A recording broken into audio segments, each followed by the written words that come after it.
talk to myself when there's no one else around. I said it's not my fault. I said it's not my fault. All right, guys, and we're back for this circuit. Game 1, burn victim, your assistant commish, along with Bearson, Gap's captain. So, yeah, they're asking us like, "Are you ready?" It's like I've never been more ready. Like I am so pumped to be back at the desk and watch some high quality League of Legends between Tempo Rush and SRC. Yeah, I mean, I don't think we could have a better game to kick us off with. I think this is definitely the game of the night to watch. I think arguably the best two teams in the league. We get to start off with them, and really a good way to gauge how good these teams have improved or gotten since the break. So, yeah, definitely. And it'll be interesting to see like how like pick ban and stuff goes. Like if people go like kind of like the same stuff they used to do last season, or maybe if stuff changes. I mean, it's been 3 months, like, and we've all felt the 3 months. It's been a long time. So, yeah, we'll have to see how drafts change. I mean, I'm expecting probably from Tempo Rush we'll see a lot of the same stuff. I think they probably are just going to play the normal way that they play. I think SRC maybe we'll see some cheese or some crazy stuff out of, but we'll have to see. I think draft will be pretty exciting. Yeah. So I actually wonder if SRC is playing like their starting 5 like the same that we saw against Alcove, because I remember Cabal saying like they're gonna use their subs like more regularly than other teams, but yeah, because SRC didn't look too great against Alcove, but SRC, like, you always have to be scared about them because they're just crazy players. I think maybe that was more of Alcove looking really good too. Like I think That is Alcove's true. just a really strong team as well. So. Yeah, for sure.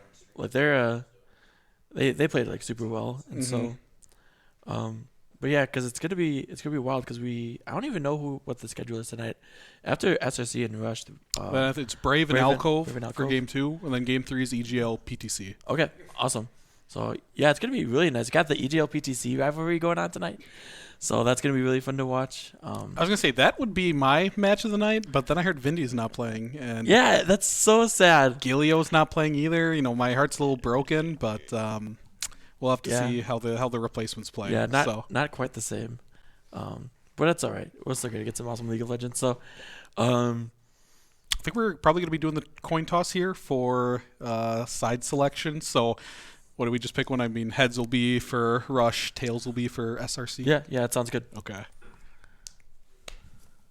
Heads. Yep. So Tempo Rush gets side selection. Yep. So we'll have to see how that goes. And I'm pretty sure it's just gonna be like, since it's double round robin, like this side selection I guess like kind of matters, but next time these two teams play, it'll just be opposite side selection. So it's kind of just like whatever. Sure. But yeah, we'll see what side they choose. I don't know. I wonder.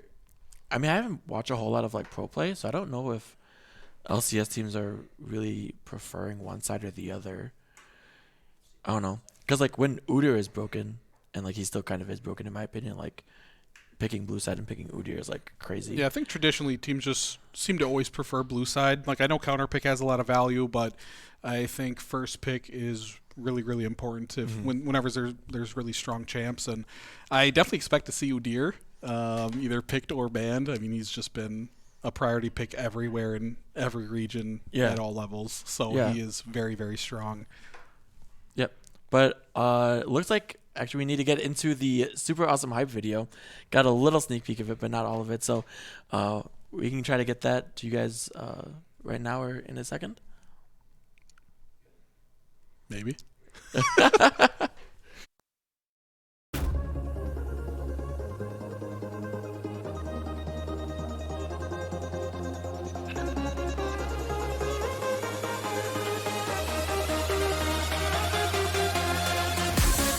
Mordekaiser, they place the control where he needs PvPs in the general, comes in for the damage, extra poke on the Baron. Baron is going to get 3,000. Baron's just getting first. Oh! Vissel comes in with the smite. You know, you see the Leona just gets picked off here. We're going to game 3! We're going to game 3. Let's throw this down. They have no shoving lanes. Why is Demon really even bothering with Kennedy? I don't know. Kennedy's killing him. Yeah. Oh, why did he run out? Why did he? Oh my gosh. That was Wait, a- Alex. Woo. Alex is taking over. Yeah. It's Poppy. Oh, the Swain got the kill. Swain got the kill. I'm Roman. They want to pick right here in this bush. Oh, look at Cryptic. With MF. Oh, wow. Great ult, but the rest of the not team wasn't close there. enough. Look at Gnar. Big ult out of MF before the Nautilus ult hits, and now it's just a matter of pressuring with their numbers. Flash out of Olaf on the Padawan But with the Spirit Rush, it's like, there's no point. Ooh, That's a pretty Kha'Zix good is caught out shockwave. by the Shockwave, but looks like they just get Capital Oh. finally using the Jax with a 3-man stun Into the shield. Insanity. Bearson going huge right now. Oh my goodness. Looks like we'll be able to get out Charm. Padawan hitting the Charm there was insane.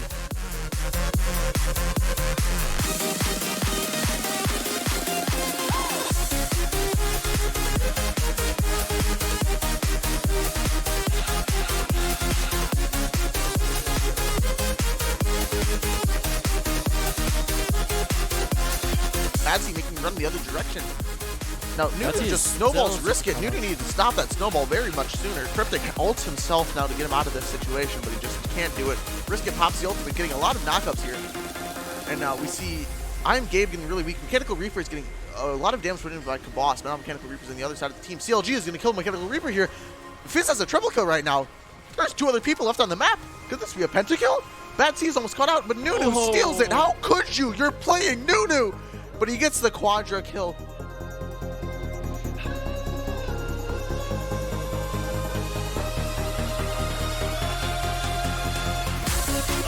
Oh. I think Crunk dies here because of Yep. ults. Nice. Oh, wait, Pi roamed up. Because Gabe is here. The Haymaker. Oh, this is terrible. That was horrible. Yeah. Stay too long. They should have just gone back after the first kill.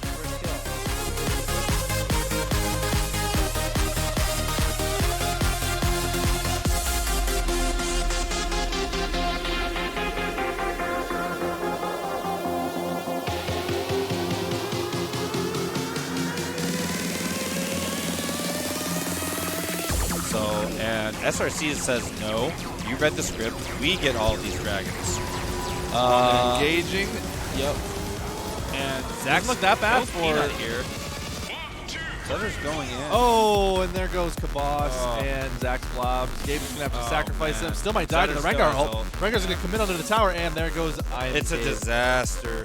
See, this Aikido doesn't Tricket's have... already almost dead. Solar Mason's just sitting there taking a lot of this damage here. Zutter is just trying to put him out.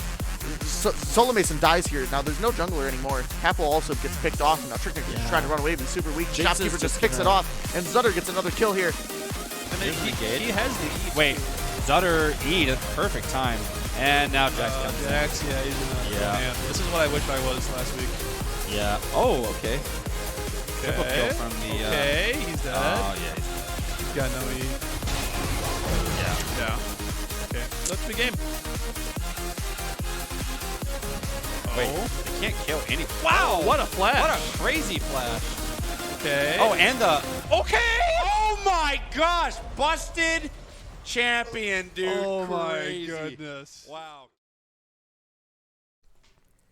Damn, that was insane. That was a nice job by the production team. That was a super cool. Like, I love like the Ornn play by Shopkeeper and just get like the 1, 2, 3 huge knockup come in. God, makes me so hyped for tonight's match. Yeah, I mean, I love seeing things like this. You know, getting any kind of hype play where we're seeing plays from everybody in the league kind of spread apart. I think that's awesome to see. So Yeah, but yeah, looking back on the match tonight though, so we got Tempo Rush choosing blue side. Yeah, I wonder if that's just gonna be like forcing SRC to ban the Udyr we talked about, like, or maybe they don't prioritize it. It's like, it's hard. Like, I think of Udyr as like a perfect Zutter champion. Like, Udyr is broken, his clear is insane, and he could easily just like run into the enemy jungle and just like take the camps away from you. So I think that's really going to be the big question here. How many jungle bans does SRC throw at Zutter?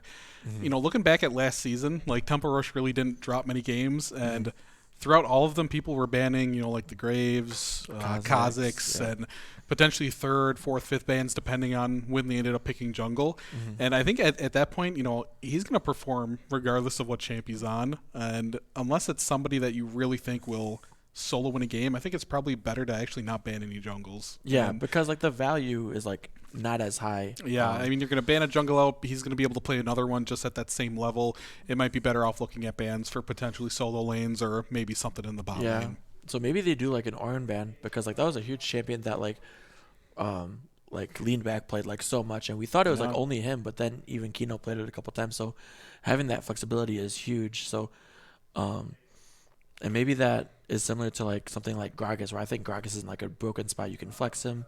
His kit is just like amazing. Can play him like 3 different ways pretty much. And he's so safe, too, everywhere that you play him. It's really hard to punish him in top, mid, jungle, wherever you end up wanting to throw him. Yeah. It's not like it's something that you can expose easily even with a counter pick. So some of these flexibility picks that we know everybody on Tempo Rush can play, that adds so much value. Yeah, 100%. Yeah. Initially looking at it does look like it's their full roster here for the side of SRC. So Yep. none of the subs quite yet, at least for game 1. So I think that's good to see that we're seeing the full lineup on both sides here.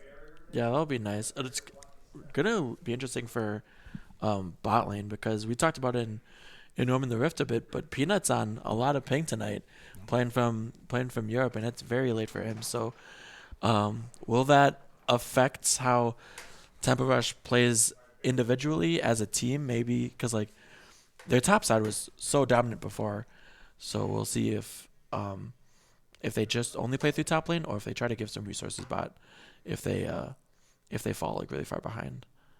I just really want to see what's played in the mid lane here. I think CLG is probably the best player on the side of SRC. He's kind of like the game manager, the big playmaker, and we've seen so many different champions on the other side from, I guess his name is leaned back now, but Lost to Yeah. Shopkeeper. I mean, he's played anything and everything. Soraka, Ornn, Set, just all this Yeah. weird stuff. We'll have to see what he decides to pull out here because it's almost like you never know what it's going to be. Yeah, and for a long time we only thought that he played the weird stuff, but then he's also played like standard things like the Victor when Victor was really Yep. OP. He's played Yon before, so I think we've seen some Zoe as well, and it's not that he's just picking them. I mean, he's carrying on them too. So yeah, he picks the champion that like fulfills the team role and plays it to the role that needs to be very well. So, yeah, so it's this draft's gonna be really interesting. It looks like we have a couple minutes left, but trying to think what else. will we see an Alistar rel ban for Gabe?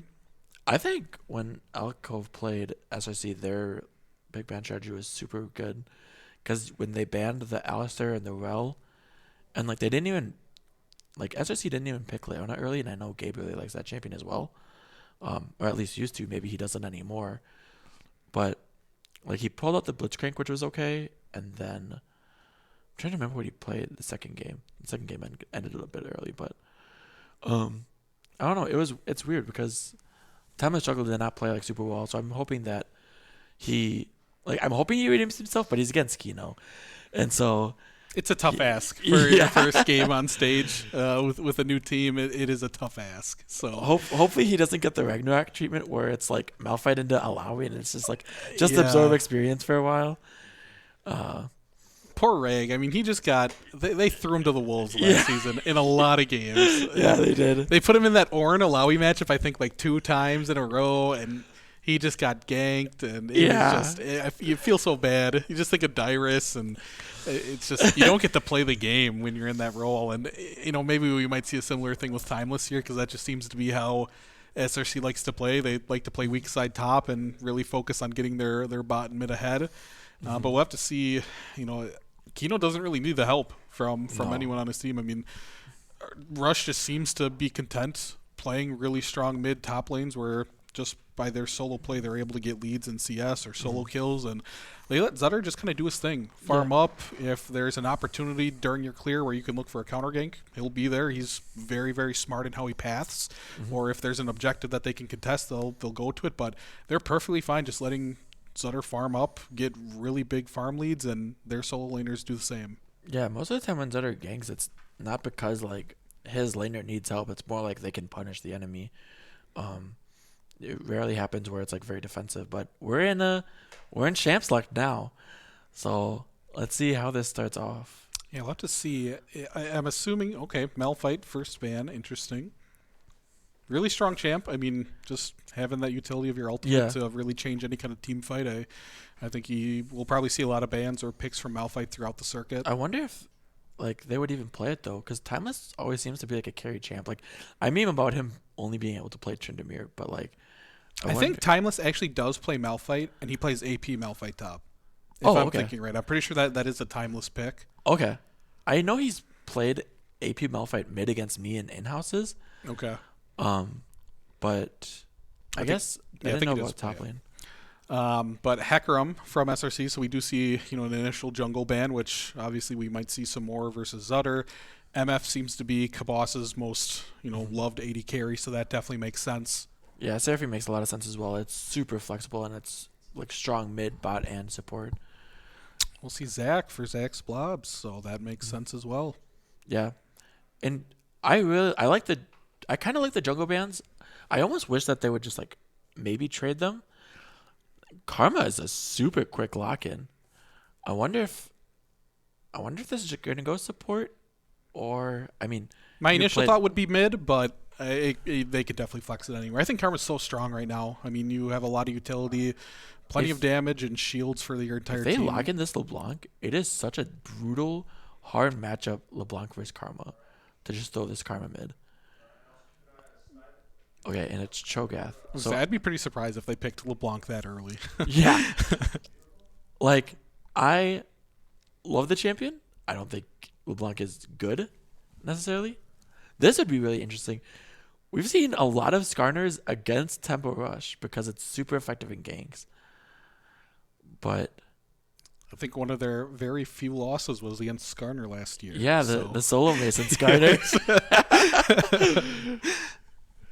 It's maybe a little bit of PTSD for them from last season. Mundo. This could be. I think this is Jungle Mundo. I think so too. I feel like Mundo top does well into Cho'Gath. I don't play a whole lot of top, so I'm not 100% sure. But Jungle Mundo farms crazy well. I mean, I think as Cho'Gath, like, if you're against Mundo, you don't really care. You're just gonna farm And the Jinx, lane, eat a bunch of minions. Jinx is really good with the Karma to give extra mobility, and Jinx actually feels really good now. Getting the buff on the attack speed on her Q, her extra range, and the Chomper's like getting enabled quicker. Like a lot of those buffs you don't like know or you don't feel them until you play like a couple games, and it's like you really notice them throughout the entire game. I think the only worry is Jinx is, even with the Karma speed up, she is less mobile than others. And if you're looking at a Cho'Gath knockup or a Skarner pull, I mean, that Jinx is looking like a prime target. 100%. So yeah, we got Aphelios locked in. Now we're just trying to figure out A Blitz ban over Alistar and Rel. I guess that I'm not actually surprised because like with like a lot of my thinking is just like Peanut like being on leg where like normally you just play like Morgana into it, but can you really trust to use the Black Shield like on the Blitz pull? Do we know how much ping he actually has? I think it's like 120. And like we were talking about it on the podcast where it's like once you hit like 90 or so, then it starts to feel like pretty bad. I mean, like before they moved their servers to like Chicago or whatever that we have now, like we used to have like 80 to like 130 ping in Green Bay. Yeah. So I mean, I remember being on 80 ping a lot. And it's tough to go back to that. Like when you have legs fights, you're like, oh god, it feels so unplayable. But I mean, we used to play on that ping just like normal. But yeah, I mean, if that's what he's playing on right now, I guess the Blitz ban does make sense. They did the Rel follow up too. Is this Cho? What? No, wait, no. This might be Jarvan support. I actually played against this recently in solo queue. That it is so annoying. I was like getting so tilted by like the flag getting dropped and proccing Aerie all the time. Yeah. And if it doesn't hit, it can proc twice. Like it procs Aerie twice for the flag duration. Okay. So the 80 carry will get shielded twice. And then we see Galio. And we'll see where this last goes. Everything is still very flexible. Yeah, I mean, they're still hiding everything. Like, Galio could go mid or support, same for Karma. Mundo could flex the top. I really do think this is Mundo jungle, but both sides, holding a lot of cards here. Yeah, I definitely expect it to be Ornn. But, like, Ornn could go mid with Karma top and with Galio support, so it's so hard to say. Like, Galio support would be... I think we're safe to say it's Mundo jungle, at least. Yes, 100% Mundo jungle. And Jinx AD carry. Yeah. And they'll determine everything And Ornn's else. going to be top or mid. The other two, who knows where they're going. Karma could actually just go anywhere. Yeah. Corki, I love... Vayne mid. This is the cap show. This is a CLG special. Yeah, I know he loves the Vayne, but I'm so excited to see it.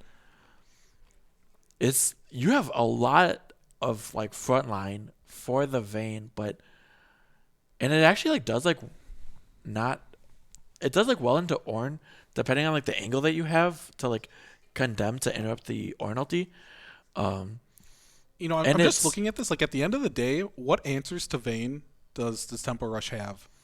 Like, unless you're getting a Galio engage or like a really good Ornn ult into Vayne that she doesn't tumble away from, like, Vayne almost looks like she can navigate these fights properly and really do a lot of damage. You have like a Karma shield on Mundo, so like you don't have like hard CC, but there's a lot of like soft CC with the Mundo if he goes like a Mundo Cleaver, Karma Slow. I mean, Yeah. all the Ornn stuff. Yeah, there's a lot of like slows that could start it out. So, But unless CLG's Vayne spotting, like, I think there's an opportunity here, and I mean, it's going to be tough to kill some of these champs. Like, obviously, the Ornn and the Mundo are going to be big boys, but Jarvan support is still wild. yeah, that's super interesting. In hindsight, I definitely wouldn't put it past Gabe. But yeah, it's super weird. Like, yeah, I'm worried about like Vayne a little bit for not having the same like shielding power and like move speed stuff that like a Karma brings to a Jinx. I think this could be so interesting. Just about who gets ahead, right? Like, yeah, because like late game, I definitely got to give it to SRC. I feel like because they have like, I mean, they just have better goal buttons. Like, I guess, Tempo Rush has Ornn, and they have Galio ult, but at the end of the day, having a Skarner ult or like a good Rupture, or even a Jarvan support who you don't really care if he dies after he gets a good knock-up ult on. Like, he's going to die no matter what after that, but depending how many people he gets locked into that Cataclysm, like, how many people are leaving that? None of them. None of them can leave Cataclysm. So yeah, that is super true. It's like Vayne, if she's protected properly by this Jarvan, Skarner, Cho'Gath, big front line, like, I really think that they can clean up here. To be fair though, like, and this was like something that like Lean Back talked about like a lot, was your composition needs to be able to work like fluidly, whether it's like engaging together and peeling back together, and like the team actually peels back like really well together. So when they have the Jarvan go in with the Cataclysm, yes, no one can leave, but if they Cataclysm onto the Jinx, the Galio comes in, and then they can peel back, and maybe that's enough. But we'll see. I think even though both teams are very late game centric, it's going to be a lot of how this early game plays out, and if any spicy stuff happens. But like Zutter with the Mundo, I just think he's just gonna have a field day with his farming because Mundo farms insanely well. I still think Tempo Rush I would probably give the nod to, just based on their players, but I do like the SRC comp better, just looking at the two.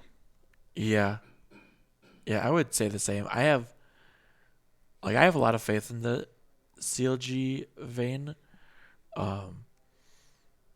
but yeah, I don't know. It's so hard to say like who actually can execute better, because even though SRC has more engage tools, that's fine. That's what Rush wants them to do.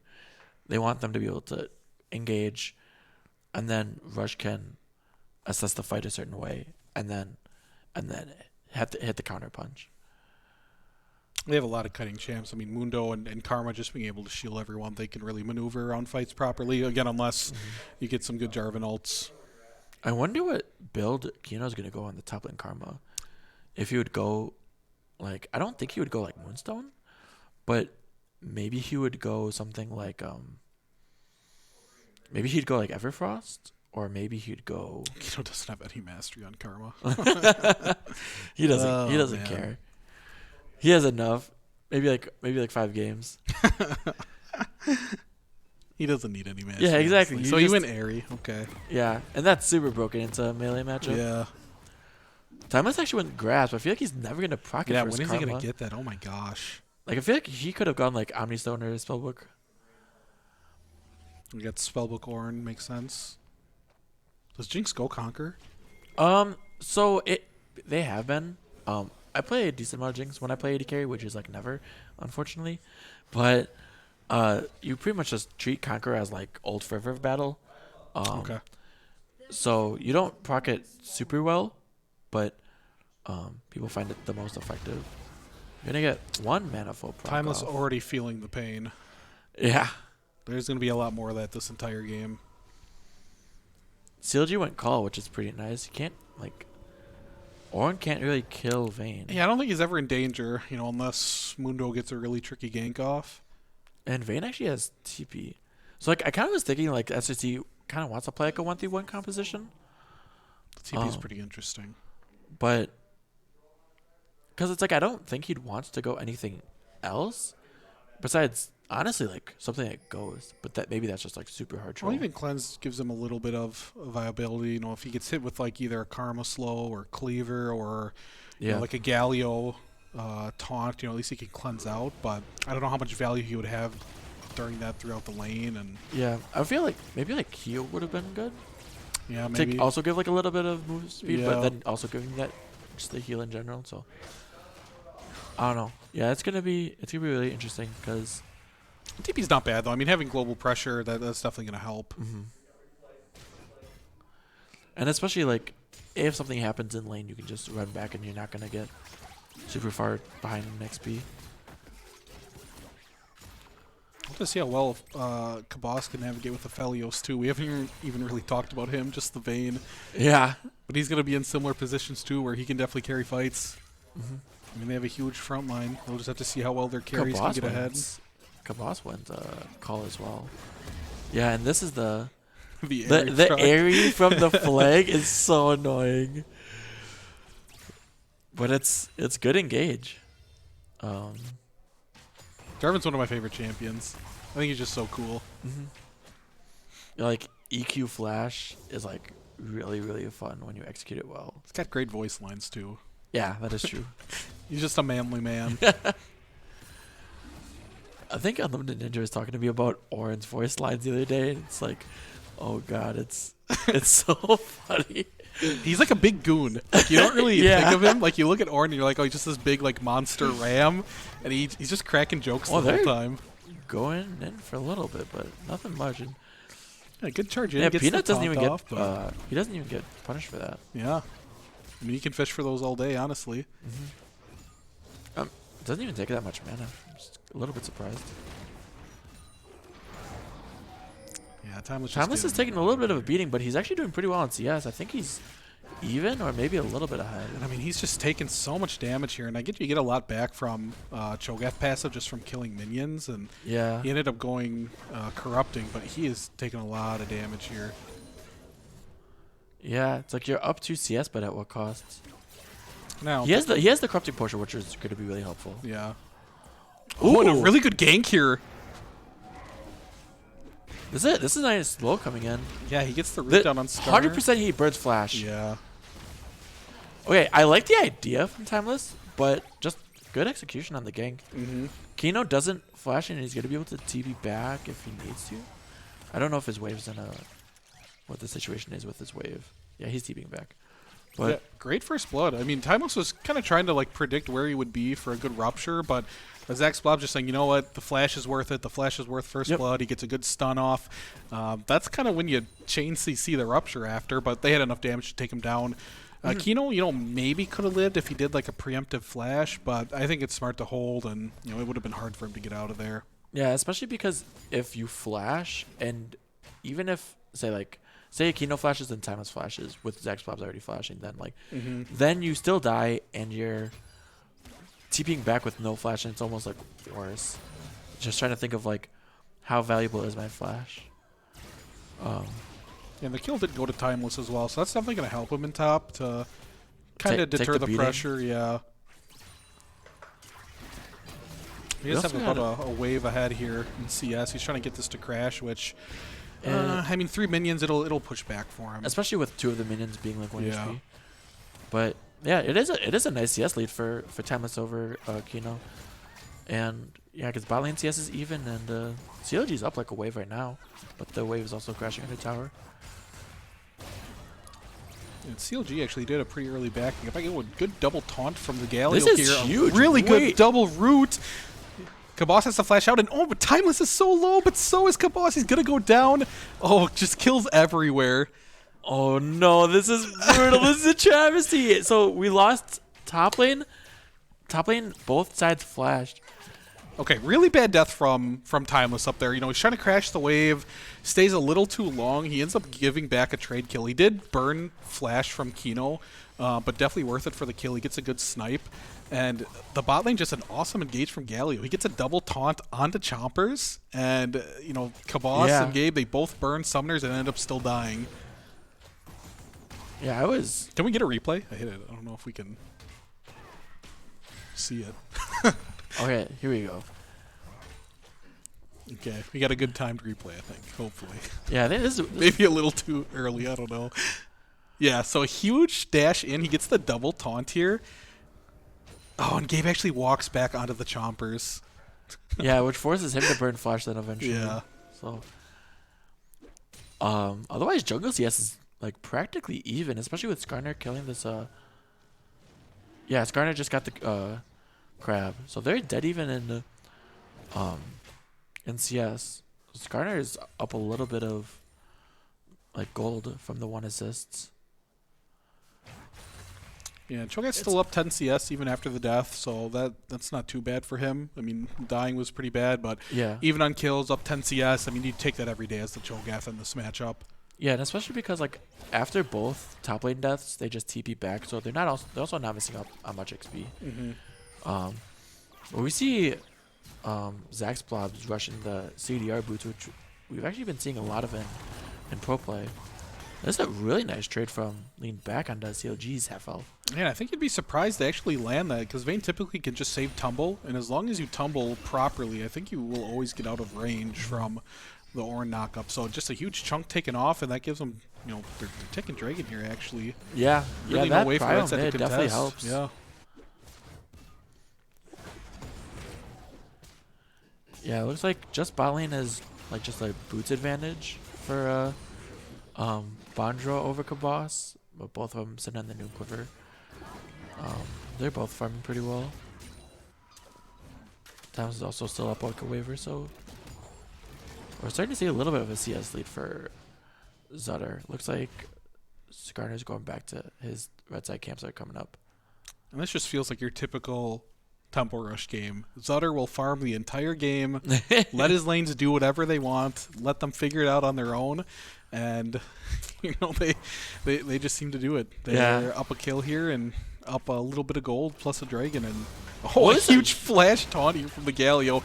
Gets a good knockup right into the Chompers, and Yeah, there's nothing you can do because the bot lane has no flash. It's just super disrespectful. just destroys them. I mean, that's all just from that previous play where 2v2 they get a huge advantage and they're able to push that so hard. There's no hesitation from the bot lane of Tempo Rush. Yeah, super clean engage out of Peanut. I don't know if I'm hitting the button at the right time. I'm going to let you do the button. But yeah, I feel like we're going to see more and more of that. This bot lane is huge. They can't do anything. Oh, this might be like perfect timing. Yeah, no hesitation, just a good double taunt here. There's just no react. They can't do anything about it. Oh, and a huge Ornn ult here. Zax Blob's going to die right away. CLG tumbling, flashing away. He has no way to deal with this Mundo. Yeah, I don't know what happened there. That was unfortunate we didn't get to see how Zax Blobs died. Yeah, I'm assuming the Mundo and Skarner probably met each other in River. And just Ornn was there first. He got a good Ornn ult. They were able to take down the Skarner before Vayne could collapse. Yeah, because it looks like everyone burned all the summoners, but Skarner still has flash or ulti. he still has ulti right now, so must have been like just a good Ornn engage, and then like Mundo does like a crap ton of damage. I mean that's League of Legends for you. Your damage dealers do damage. Your tanks are tanky and do equal amount of damage.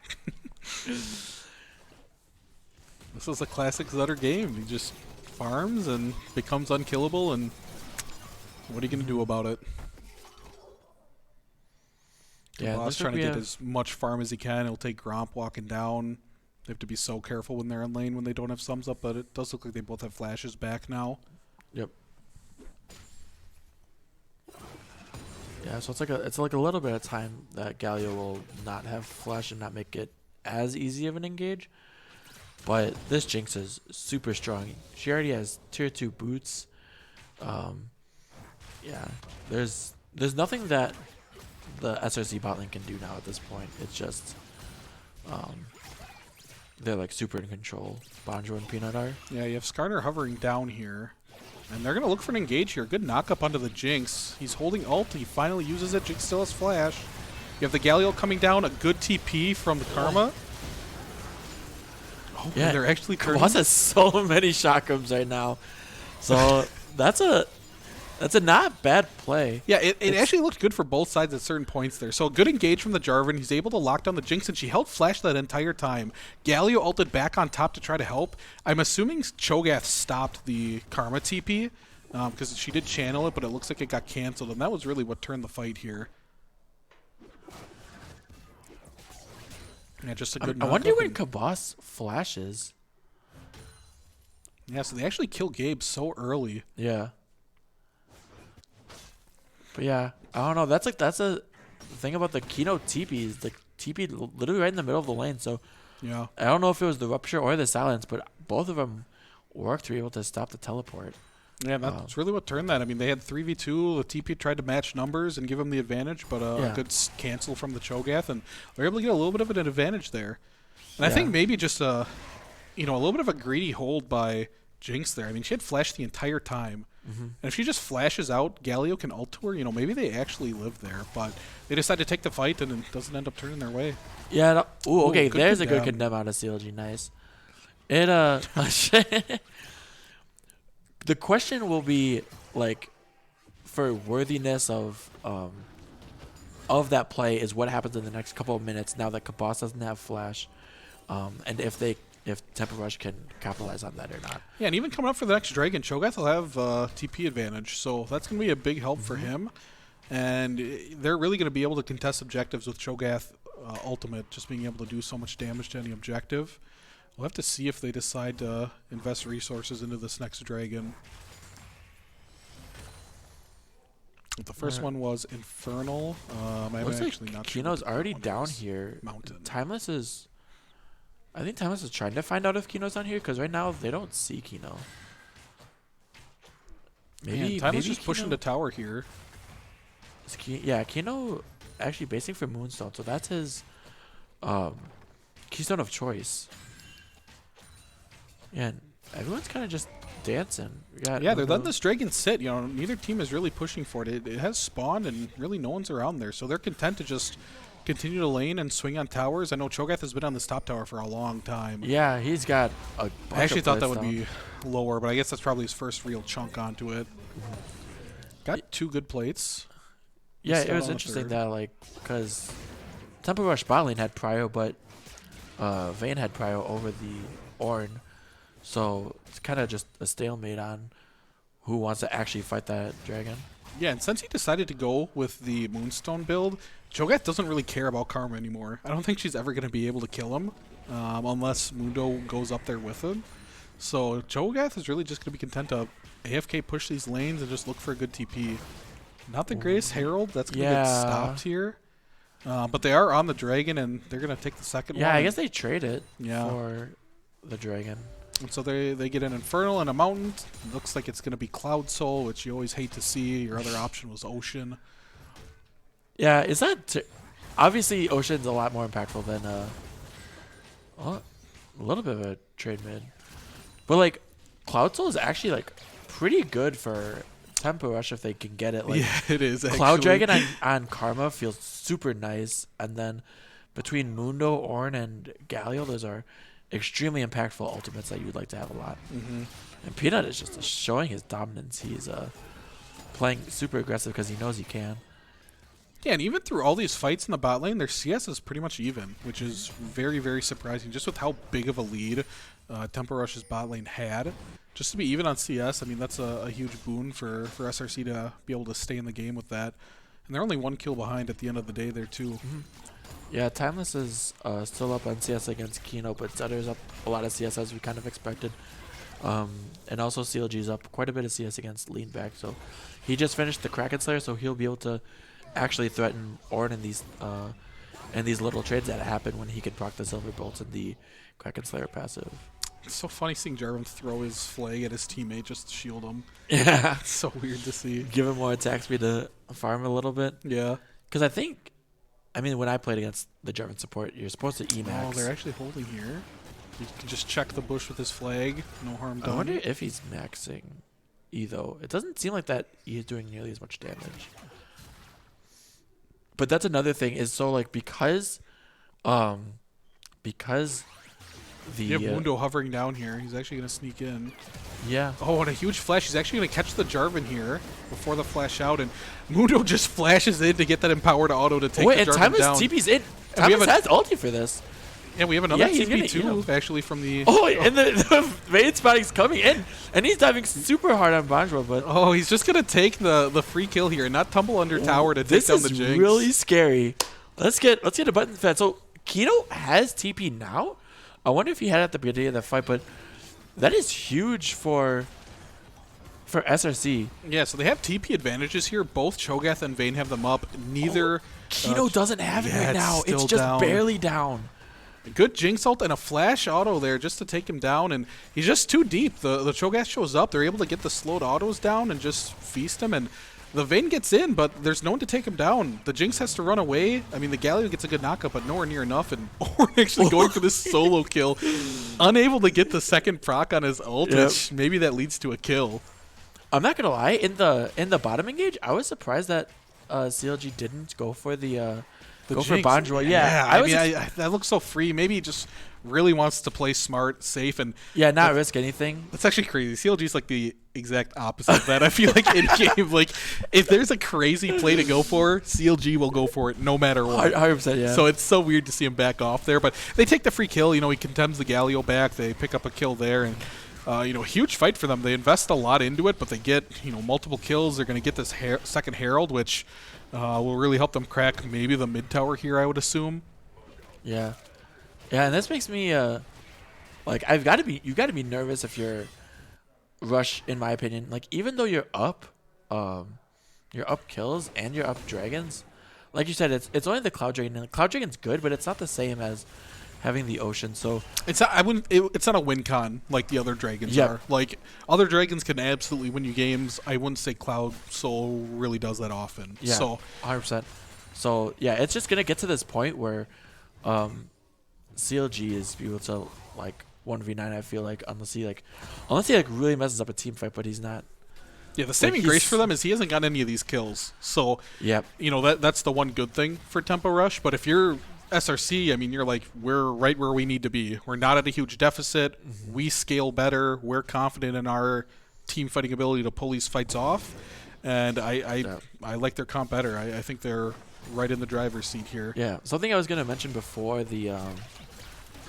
Looks like we have Oh, and a another huge fight again. here. Yeah. I wonder if the bot lane's gonna be able to move it all. It's And like, a huge 3-minute ult from Gabe, but but it doesn't they do just have no anything. damage. Yeah. Yeah, I don't understand what's going on there. Like you don't need to EQ forward. Kino actually loses his tower way before Timeless. So it's still kind of just a rock, like an unstoppable force, meaning a movable object. Yeah, I think the problem on SRC side is they can't look for fights without Vayne.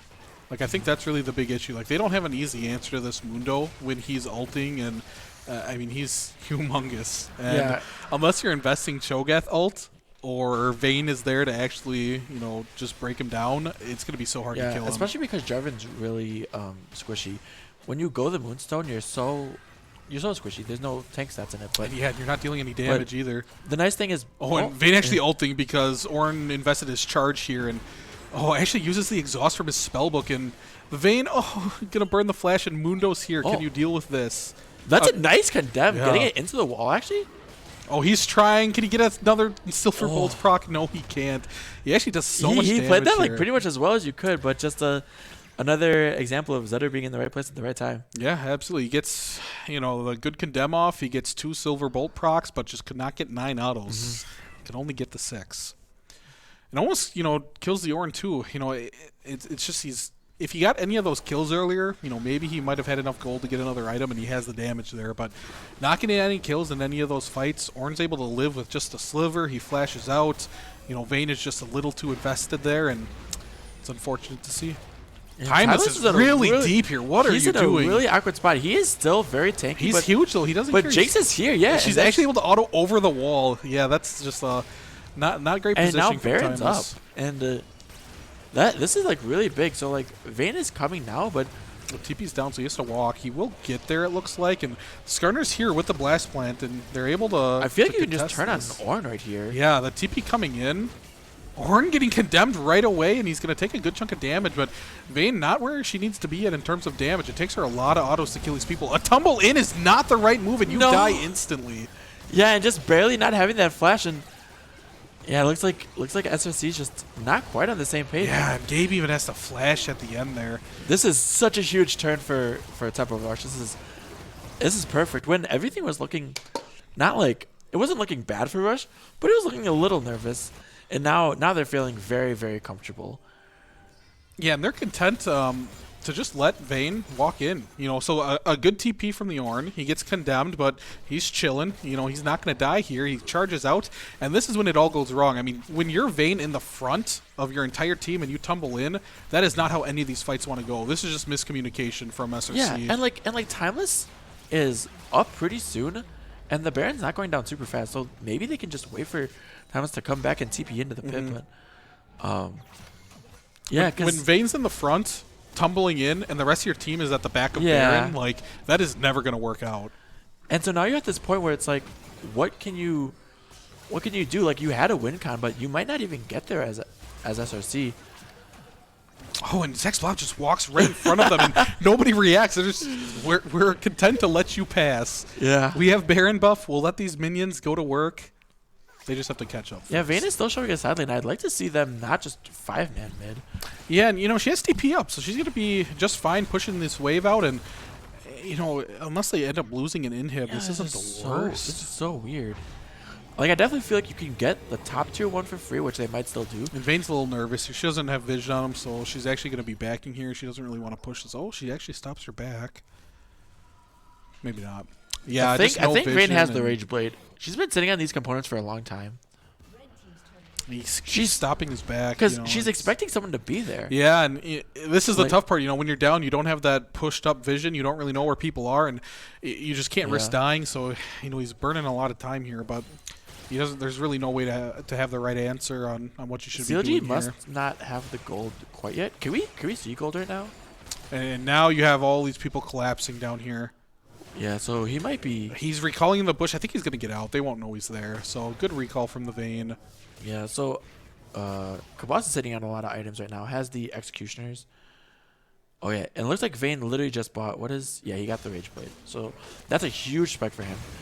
Oh, Zutta gets a Smite. So, yeah, he's sitting on a lot of gold with that. There's nothing they can do about him walking in unless Vayne's there. There's just nothing that a Skarner, Jarvan can do to this Mundo.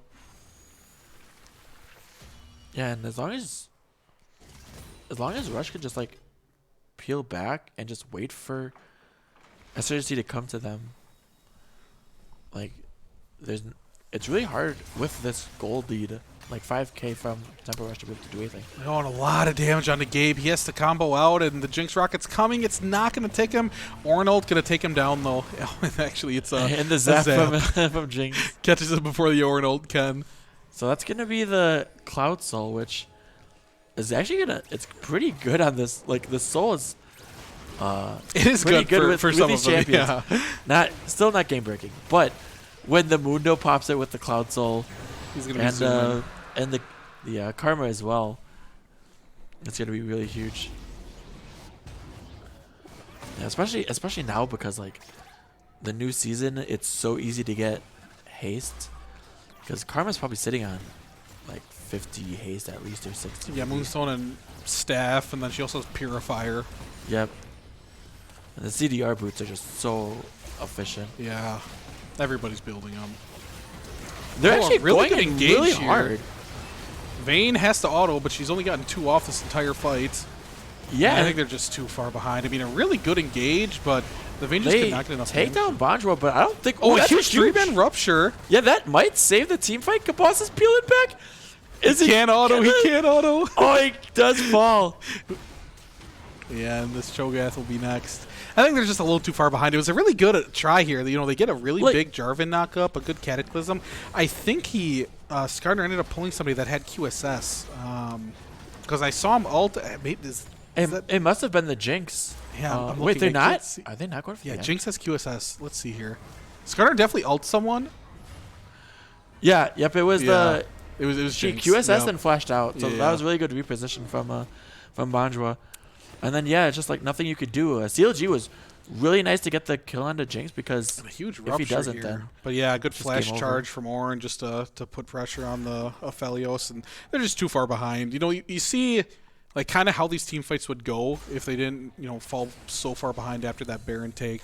But that's just the strength of Tempo Rush. You know, they like it's so weird because like SRC, their team comp looks like they need to go in, and that's the best way for them to fight. But the best way for Rush to fight is when SRC goes in. So SRC needs to make an adjustment to that game plan. Like it on paper, that last fight looks good, but it's playing to the how as Rush wants the team fight. So it's, I feel like they need to kind of get spicy with it. just have to find a way where Vayne feels comfortable autoing. It took him a while to be able to really do damage in that fight, Yep. and it's just even with this huge deficit, I don't know if they can really find one there. Yeah, because we're seeing a lot of items to support this. CLG, I don't Jinx. even know if you win this. He's gonna ult and just go away. Yeah. Well, when I you see think- that, I think that's a good, you know. I feel like he wins that, but he doesn't know it's a 1v1. I don't even know. He probably does win it, but Well, actually, he has like 0 lifesteal to the all the armor and the thorn mail that lean he back built has. only armor. Knight's Vow third. And like Vayne has Ravenous Hunter, but with only 2 stacks on it max. Yeah, this Baron is going out so fast. There's no way they face check this. And this is going to line up perfectly with the Elder Dragon coming up, so that's probably just going to be the like the end of the game is when that Elder Dragon spawns. Yeah, I mean, with Baron, they're just going to be able to push out waves. You know, they have that mid inhib down, so they'll really be able to pick and choose which lane they want to push out. I'm assuming top. And yeah, once Elder's up, I don't even know if they necessarily need it. They can really just push down with this Baron. Yeah, I definitely expect an additional inhib down before the Yeah, and Dragon Jinx Galio are spawns. up here, and Kino's walking up with them. Orin's down here with the Vayne, but he has TP, so does she. Yeah, especially now you're seeing the Ornn items come in. Jinx is so Oh, that big. shield is humongous. It is insane.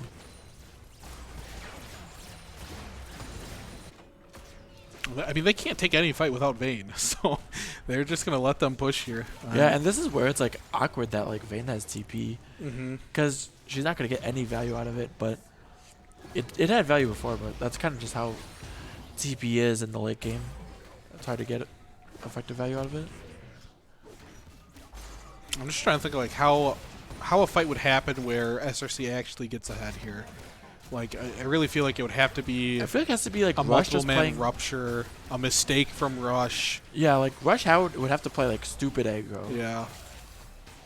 And Zax Like- Pops is looking for something with the Chem Tank pop. Yeah, and there's nothing for him there. What you still got a lot of time on this Baron buff. Leanback's about to get this bot tower. He's just swinging away. Zarya even came in from the opposite side, so he's gonna be bullying SRC from the I mean, bottom. it's now or never. You have to go on this Jinx. She has QSS, which makes it so hard, but you got to do something. I mean, you have a 3v5 here, and Yeah, I mean maybe the call is just like give one like one more inhib, but Like I know it's such a hard once the third decision to inhib make. down, it's like it's over. Yeah. You can't. But they're gonna. But you're just rolling over at this point. Like you'd rather take a 5v5 instead of a They're 5v3. doing a lot of damage, and Peanut's going in pretty aggressively as well. Good That's rupture. a nice rupture, and they don't get the second Orin ulti. Thomas is taking a lot of so damage, low. but Vayne is free firing right now, but so is Jinx. Yeah, and now Kabas is gonna die, and this is gonna be a super game over. You got a huge knockup, huge taunt, and yeah, that is it. So, a pretty convincing game out of Tempo Rush. They I would say minus that one fight in the bot lane where Yeah. SRC double TP'd. I mean, I don't think we were ever in doubt of true. of what Tempo Rush was doing. Yeah, for sure. And that also could have gone into Russia's favor, except there was Kino like not TPing in like a great spot, so like the good cancel out of Timeless was able to turn that in their favor. But God, look at that Jinx damage. And look Yeah. at the Skarner damage. yeah, that is so sad. Only 1,000 damage. Think of like how much was in that top lane gank and how much was the rest of the game. Yeah, that's rough to see. Yeah. So, unfortunately, to my knowledge, we're having some technical difficulties, and we won't do the interviews quite yet. So, Apparently, Hopefully- winners interviews will be tomorrow. Hopefully, yeah, that is the hope. So, I guess we're just gonna go to intermission and come back in 10 minutes for what is it, Alco versus Brave. Yep. So, see you in a bit.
All right, and we're back from the Tempo Rush SSC game.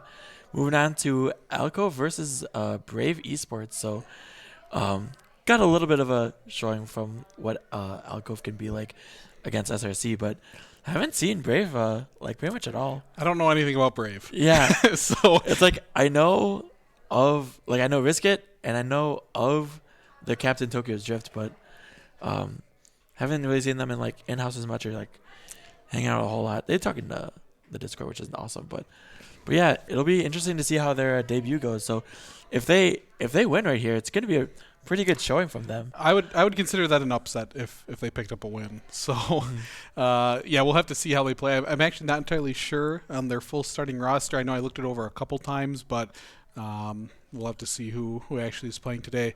And I guess we'll get the coin toss out of the way right away. So Yep. But we'll do Alcove for heads and Brave for tails. It's heads. that's a heads.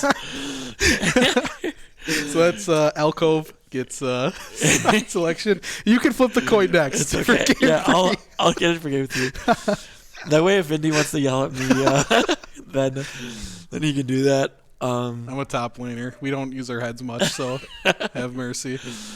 Yeah, I am not a top laner, and I feel like when I play top lane, my head wants to explode. Yeah. Well, yeah, it looks like we'll be getting the rosters in. So, as we know for Alcove, they got Alex, Demon Ruler, Pro Frog, AD Cato, Crazily Cato, and Super Thig. So lots of old FN guys. Yeah, a lot of familiar faces on this Alcove roster. We're familiar with a lot of the players from previous seasons, and Pro Frog coming in being the new team captain here for Alcove. I think a really solid roster. We already saw them in one show match, kind of saw what they're capable of, and on the flip side, we have Brave, who we haven't really seen much of. So really contrasting teams here. Yeah, we'll get their roster in a second. We see Dionysus, if I'm pronouncing that correctly, in the top lane. And then saw Riskit in there. Yeah, I know Riskit's in here. Then Tokyo's Drip, he's the captain, so he's in there. Yeah, and then I think they have Kenny and Frank are their bot laners. So, yeah, it looks like Alco's actually going to choose red side. So, contrary to what Tempo Rush wanted to do. So, interesting.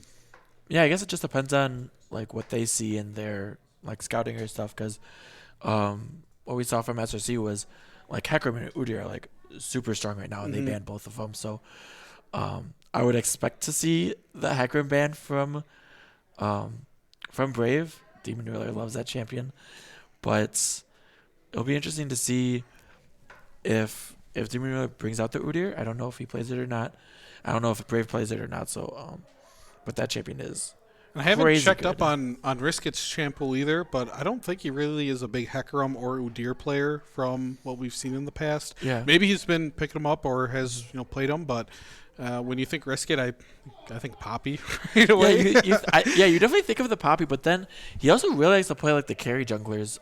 Graves. Yeah, and then I think he played like some Kazakhs as well, trying to kind of trying to 1v9 a bit, but yeah, I think it'll just be really interesting because like we don't know like anything about Braves on how they try to play the game. It's like it was like our first thoughts with like Tempo Rush when we first saw him. It's like don't know much about him, and then lean back, started playing like these weird champions, and but if it picks them up, wins. So we'll see if Brave sticks to their style, or maybe if they pick up something like a tip or two from the last game with maybe like if they go like Jinx or something, because Badro played that really well, or like all the flex picks. So. But yeah, back over to Alcove. We're really used to seeing Alex on a lot of different takes up in the top lane. He's a really, really consistent player. You don't really ever see him losing lane or, misplaying or making any of those bad mistakes in the top lane that can happen. Demon Ruler, I think, one of the more underrated players. We don't really ever hear people talking about him throughout the seasons. From season 1 and season 2, I think he played great. One of the better junglers in the league. And 100%. When he gets Hecarim, I think he can just take over games. So we'll have to see. Just with Hecarim being so popular, I would not be surprised with a Hecarim ban or a Hecarim first pick if Riskit decides you would want to take that away. But that's definitely a player that you have to be wary about on what you're giving him, because he can do it a lot of other chimps too. The thing that scares me the most about Demon Ruler is like when you have teams that are like trying to figure out like how they get wins, like the most easy answer is just like pick hard engage, pick Malphite, pick Ornn, whatever. And Demon Ruler loves to play Kindred, and Kindred is the perfect champion for them running at you. You don't die. You can kite back the fight, and so that's what scares me is the Demon Ruler Kindred. So we'll see if he picks that, or maybe it's something else. If it's like a Lilia or he plays a lot of Lilia too. Yeah. So he's pretty versed. I know Alcove likes to play Gragas quite a bit, and Gragas is in a really, really nice spot. So we'll see if they take that first rotation, or maybe Braves takes it, or I honestly just have no idea how Brave is wants to navigate this champion select. Greg, it's just a good flex pick. Again, a lot of the people in Alcove can play it. We've definitely seen it out of Demon Ruler in the jungle. I feel like Alex can probably play almost anything in top lane, and I wouldn't be surprised if Pro Frog could pull it out too. So, yeah, even Gragas mid is like pretty underrated. Like I was looking at Gragas like matchup, since I play like a lot of Gragas, but like as a mid laner, and Gragas does like really well into like mages like Orianna and Syndra and stuff, Sure. being able to body slam away from like Scatter the Weak, and the ulti is just super huge utility. So it has a pretty high skill cap like with the ulti, but once you get Gragas down, then the champion is like insanely good. Mm-hmm. And Super Thing, on the bot lane, he played a little bit of mid last season, going back to support now, which nice to see. He had a lot of success on that in the first season, and we'll have to see what he decides to pull out. He kind of plays a lot of different things.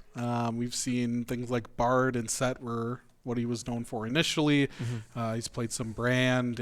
He plays a lot of different things. Yeah, so. we've even seen him play a little bit of Yumi, even if he doesn't enjoy it. Nobody enjoys it. Nobody enjoys Yumi. But yeah, it'll be interesting to see. Yeah, because he really liked the mage supports for a long time. He was like pulled out like the Swain, kind of like the Norax type champions, right by PT. But I have to bring it up because I think I always talk about this whenever we talk about weird champs being played in support. One day I just want to see a team pick Callista against him so we can see Nasus support. Yeah, we're talking about the Nasus support. Yeah. And it is so brutal playing Callista against Nasus. I'm still dying to see it one day. I really hope it happens at some point in one of these seasons. I would love to see it, but I don't know if we'll be seeing Callista anytime soon. Especially because I think, doesn't the E that you throw, doesn't that like reduce armor and MR? Yeah. Yeah, so it's not just for the wither. There's other It's uses mainly as the well. wither. It's pretty much the wither. Pretty much. So I know when I think of like weird things that you're gonna play support, Super Thing really like support Shaco. So that's another champion That's something I just really hate hearing. Playing against Shaco, no matter where he is just frustrating. And like I played an in-house against Super Thing where he played the support Shaco, and it's like I explicitly remember Super Thing telling me it's like when you play against support Shaco, you just don't engage into it ever. Yeah. But he just throws like the point click ability out and it slows you. Boxes everywhere in the lane. And it's he's so shivving you. annoying. It's like you just want to engage. He's on always it. like a fourth health, and you're like, oh, I can kill him this time. And Yep. And then he walks away. It's like, Yeah. oh Jesus Christ. the way he walks too, yeah, he's just like strutting the entire way. God. It's almost worse than chasing Singed. Like you're just like seeing red whenever there's a Shaco. Yeah. God, it's brutal. So Watch, this will be the game he actually picks it. He's just set Yeah. up for it. I don't know. We'll see if he's listening in on the big win chats. Because I remember asking him about it. It's like, so like Shaco is like a super high win rate as support. What does it get into? And he's like, I have no idea. What bot lane is it really good into? Like hard engage maybe, just Alistair combo, and then you see a box. Yeah. It's like, but all right, now we're in champs. It's like we can talk about some actual things now. I just want to see what we see out of Brave, like what champs they pick, how they ban, And I what don't alcove know bans nothing as about well. them, really. I don't know if they've scrimmed anyone in the circuit yet. I haven't Yeah, I'm not sure. heard of anybody talking about it. So, GP ban. okay. We've talked about GP on whether it's good or whether it's bad, but Brave decides we just don't want to deal with it at all. Yeah, I think Alex's GP is extremely good. That was like an Instalock Tristana ban. And Bans are flying here. Instalock Wukong as well. They have their mindset. Maybe someone on Brave is a big Wukong player. Maybe Tokyo's Drip. Like Wukong is not really great into Alex's champion pool, but yeah, a lot of bans as well. So we see so the Udyr is gone, And then Which I feel like- off as well. I feel like Risk It, especially being like a champion that Risk It as a player would 100% pick the Udyr if it's up just from it being so OP, and Seraphine coming in. I think Seraphine's so strong. Yeah, super flexible and just super great kit. And the Galio's open, so if they take this is going to be really nice for Profrog. He did really well with this in this initial match. And another flex pick. You can move it mid and bot. Yeah. I actually wonder, because last game, like SRC just banned like the Hecarim and the Udyr. I wonder if people are content trading both those junglers and having one team play Hecarim, one team playing Udyr, or if they just don't want to play against either of them. Yeah, I feel like that's always up to the blue side, right? Like, because they're going to have first pick, so unless they ban one, the red side doesn't necessarily have to. Yep.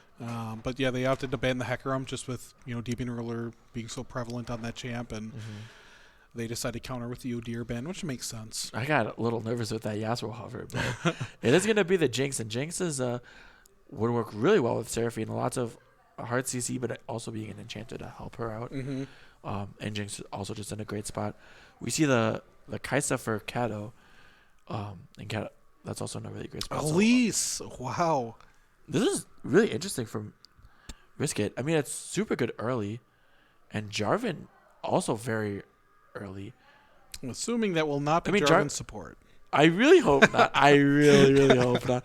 I also would not put it past Super Thick to play it, but Jarvan Galio, super strong combo, especially into the Jinx.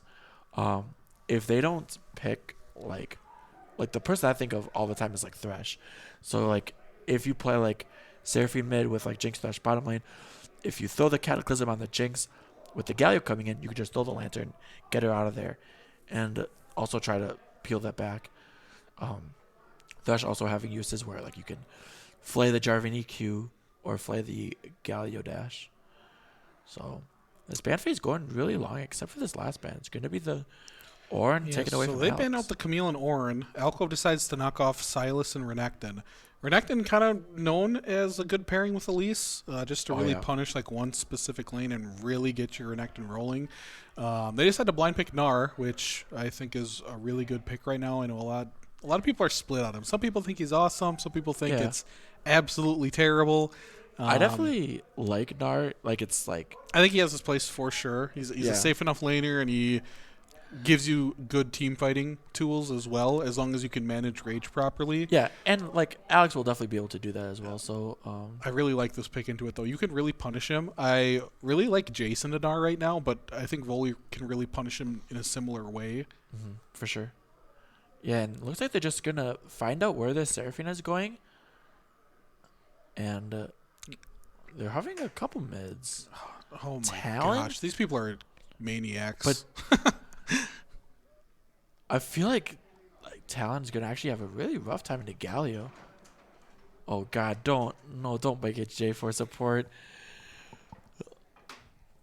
They're just hovering the Vi for Demon Ruler. That's like his favorite champ. I don't. Are they? Yeah, I don't think they're gonna pick this. I really hope it's not Demon support. Yeah. Oh, okay, this God, makes sense. I please. think they're just hovering it because that's a Demon Ruler champ. He loves Vi. This makes me so much happier. Yeah, like Jinx is like a sitting duck for Leona Solar Flare, so this is nice. I'm not nervous anymore. I was really nervous for 2 Jarvan support games in a row. I absolutely hate this Elise pick, to be honest with you. I just don't know what lane you're gonna destroy here. I mean, you can try to bullet the Gnar, I guess. I think you could do the Galio as well. I think you could burst him. Like Talon probably does a good matchup, and like Talon can roam a lot. It definitely just looks like they don't want to go to late game, and they want to win early. Yeah, and you use the Elise with the Talon roaming to go like do like get ahead early, and like even though your bot lane is like Jinx Seraphine, you have like enough like follow up CC that you can get kills in the bottom lane if the Alcove bot lane like overextends. So I wouldn't be surprised if like Kato goes cleanse this game, and then I kind of expect like the aftershock out of Galio to have like a little bit more survivability. But at the same time, it wouldn't shock me if Kato goes heal. Well, I think we're really just going to see what Brave is made of here, because they're, I mean, picking Elise Talon in your first game on stage, I mean, you're putting it all on the line here. Kinda, yeah. I think you're kind of on a timer almost. Like, you kind of have some insurance policies with the Jinx Seraphine bot lane, but I'm just really thinking late game, like how these team fights are going to play out, like how much of a powerhouse team comp Alcove has with Leona ult, Galio jumping on top, there's Cataclysm, there's Omega Gnar with his ult. Like, they have such a good team fighting team. Yeah. if Alco can set it up perfectly, then it's like it's everything that they want because they have so many tools and they could just like destroy this Jinx like super easily unless she has flash. And even if it's a 5v5, Alcove has the tools to be able to fight back if Brave fights first, using things like the Galio taunts defensively instead of offensively, and Leona can sit back by Kaisa. So, yeah, I think it's like I feel like when if teams are like new or like nervous, they kind of think like let's just like draft for a late game, but Brave is like super in the early game with the Elise Talon and then the Elise pairing with Volibear on the top side. So yeah, and again, I'm not super familiar with them, so maybe these could be comfort champs for them too. Like maybe these are champs that they play often. Yeah. I mean, I don't think Elise is a risk it champ, but I could be wrong on that too. I haven't seen him play Elise. I would assume that anyone that plays Talon is pretty much a comfort champ. Yeah, because it's not like if people wanted to play like Galio as like not a comfort champ, like it's fine because it's not terribly difficult and you have a lot of value with the all the crowd control and the defensive tools that he brings. So yeah, like I still feel comfortable in Alcove, but just because like their execution is easier. But if Braves play it well and like Rizkit is known for being like a huge voice for teams, like he could like carry this early game. what do you think Volibear's first item is going to be? You could build a million different Sunder? things. Is Sunder popular? It seems pretty I good. see a lot of Nashor's Tooth Volley. Oh yeah, I that's have really seen. common. I forgot about AP Volibear. Yep, Nashor's Tooth is really common. I think yeah. So especially first item, I could see Nashers because I don't think people rush Rift Maker. No, they normally go if they do the AP build, they'll go Nashers into Riftmaker. Okay. They could still go typical tank, like with either Chem Tank or Sunfire, depending on the matchup. Do you take Grasp if you go AP? I feel like Grasp is. You can go press the attack. He went Grasp though, so maybe we're gonna see a normal Volley, and maybe we'll just see typical like Chem Tank or we have Sunfire, maybe even Sunder. Volley can go a lot of things. That's kind of why I asked. I see a different item on Volibear every time I see him top. Don't ask me. I play no top lane. I play less than no Volibear. Yeah, I'm not a Volibear player, but I always like to see what they build because there's so many different paths on how you want to play them. But yeah, this is super like even the Keystone or not the Keystones, the holy cow.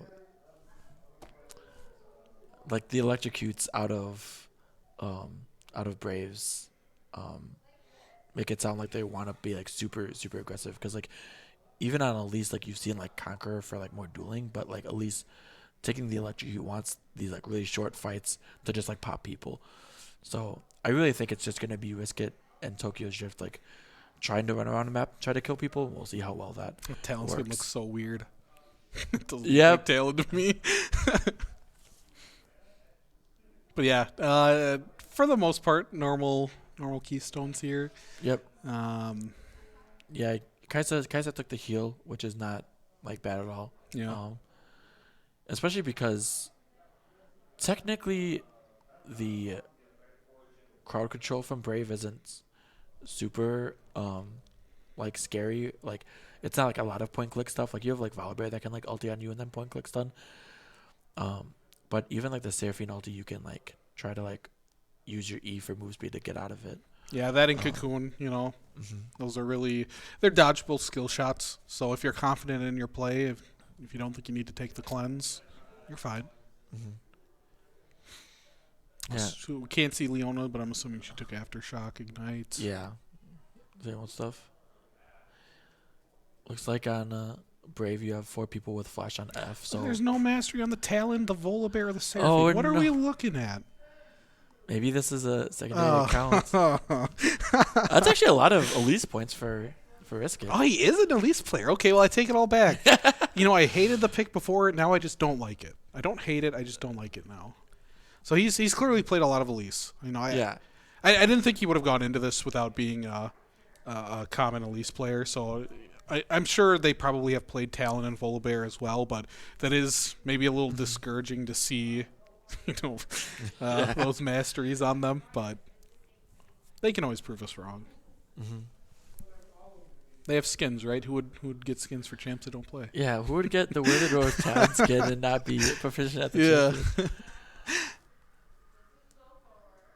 And no Seraphine skin. Yeah, it's kind of sus. Dino Nar, that's the Nar skin I use. Dino Nar's pretty good.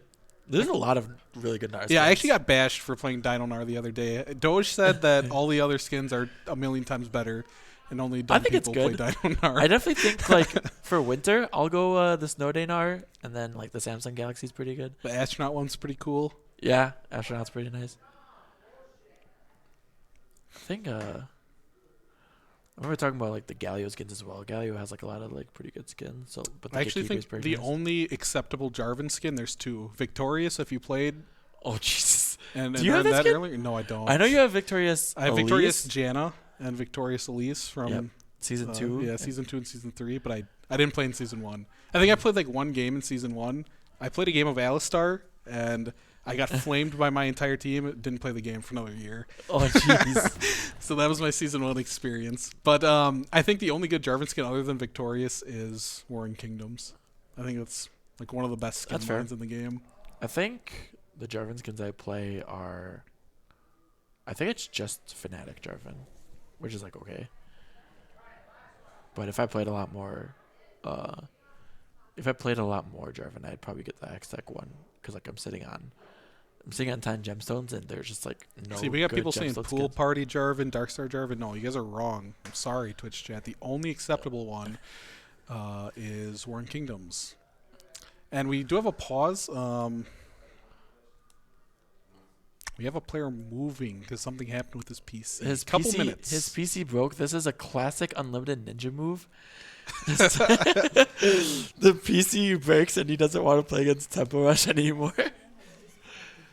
So yeah, hopefully it's just a little bit. I wonder if Unlimited Ninja's in the chat.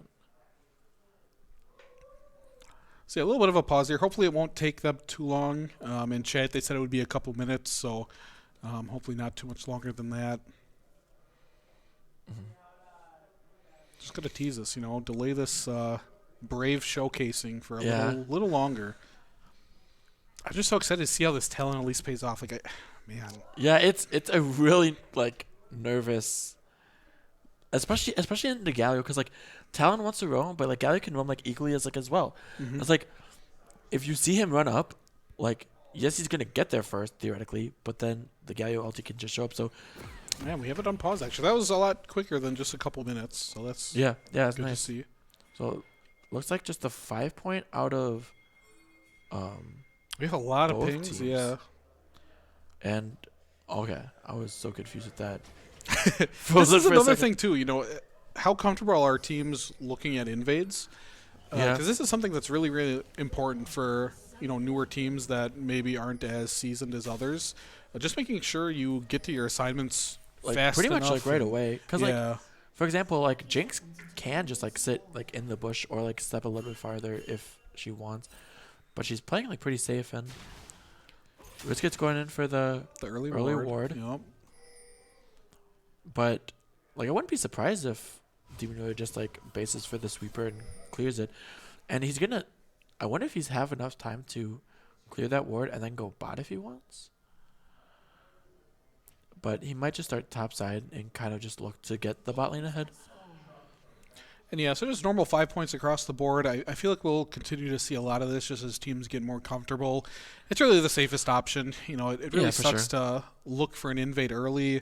And if you just pick the wrong side or the wrong bush to check, you can really lose a game off a really bad early play. So they actually get this early sweeper and clear that ward, which is awesome. He's not going to find that second one in the bush, unfortunately. That would have been huge. But by the birds, yeah. Yeah, topside start for the Jarvan and for the Elise as well. Brave will have a little bit more info just since they know where Jarvan started. I think, Alcove should be able to assume that Elise's topside, it looks like bot lane showed right away. Okay. Yeah, will we see Manamune, Prowler, Talon? I think so. Definitely Prowler. And I was think gonna say, the yeah, I other feel one like are- definitely Prowler. Definitely Prowler. But I mean, like, Tyr's just broken on everybody. I've said this for a while. I think Tyr should just get deleted. Prowler is so weird to use. I'm like a It's- big Kiana player, Yeah, yeah. and all Kiana's build it, and I just like can't find like a good rhythm.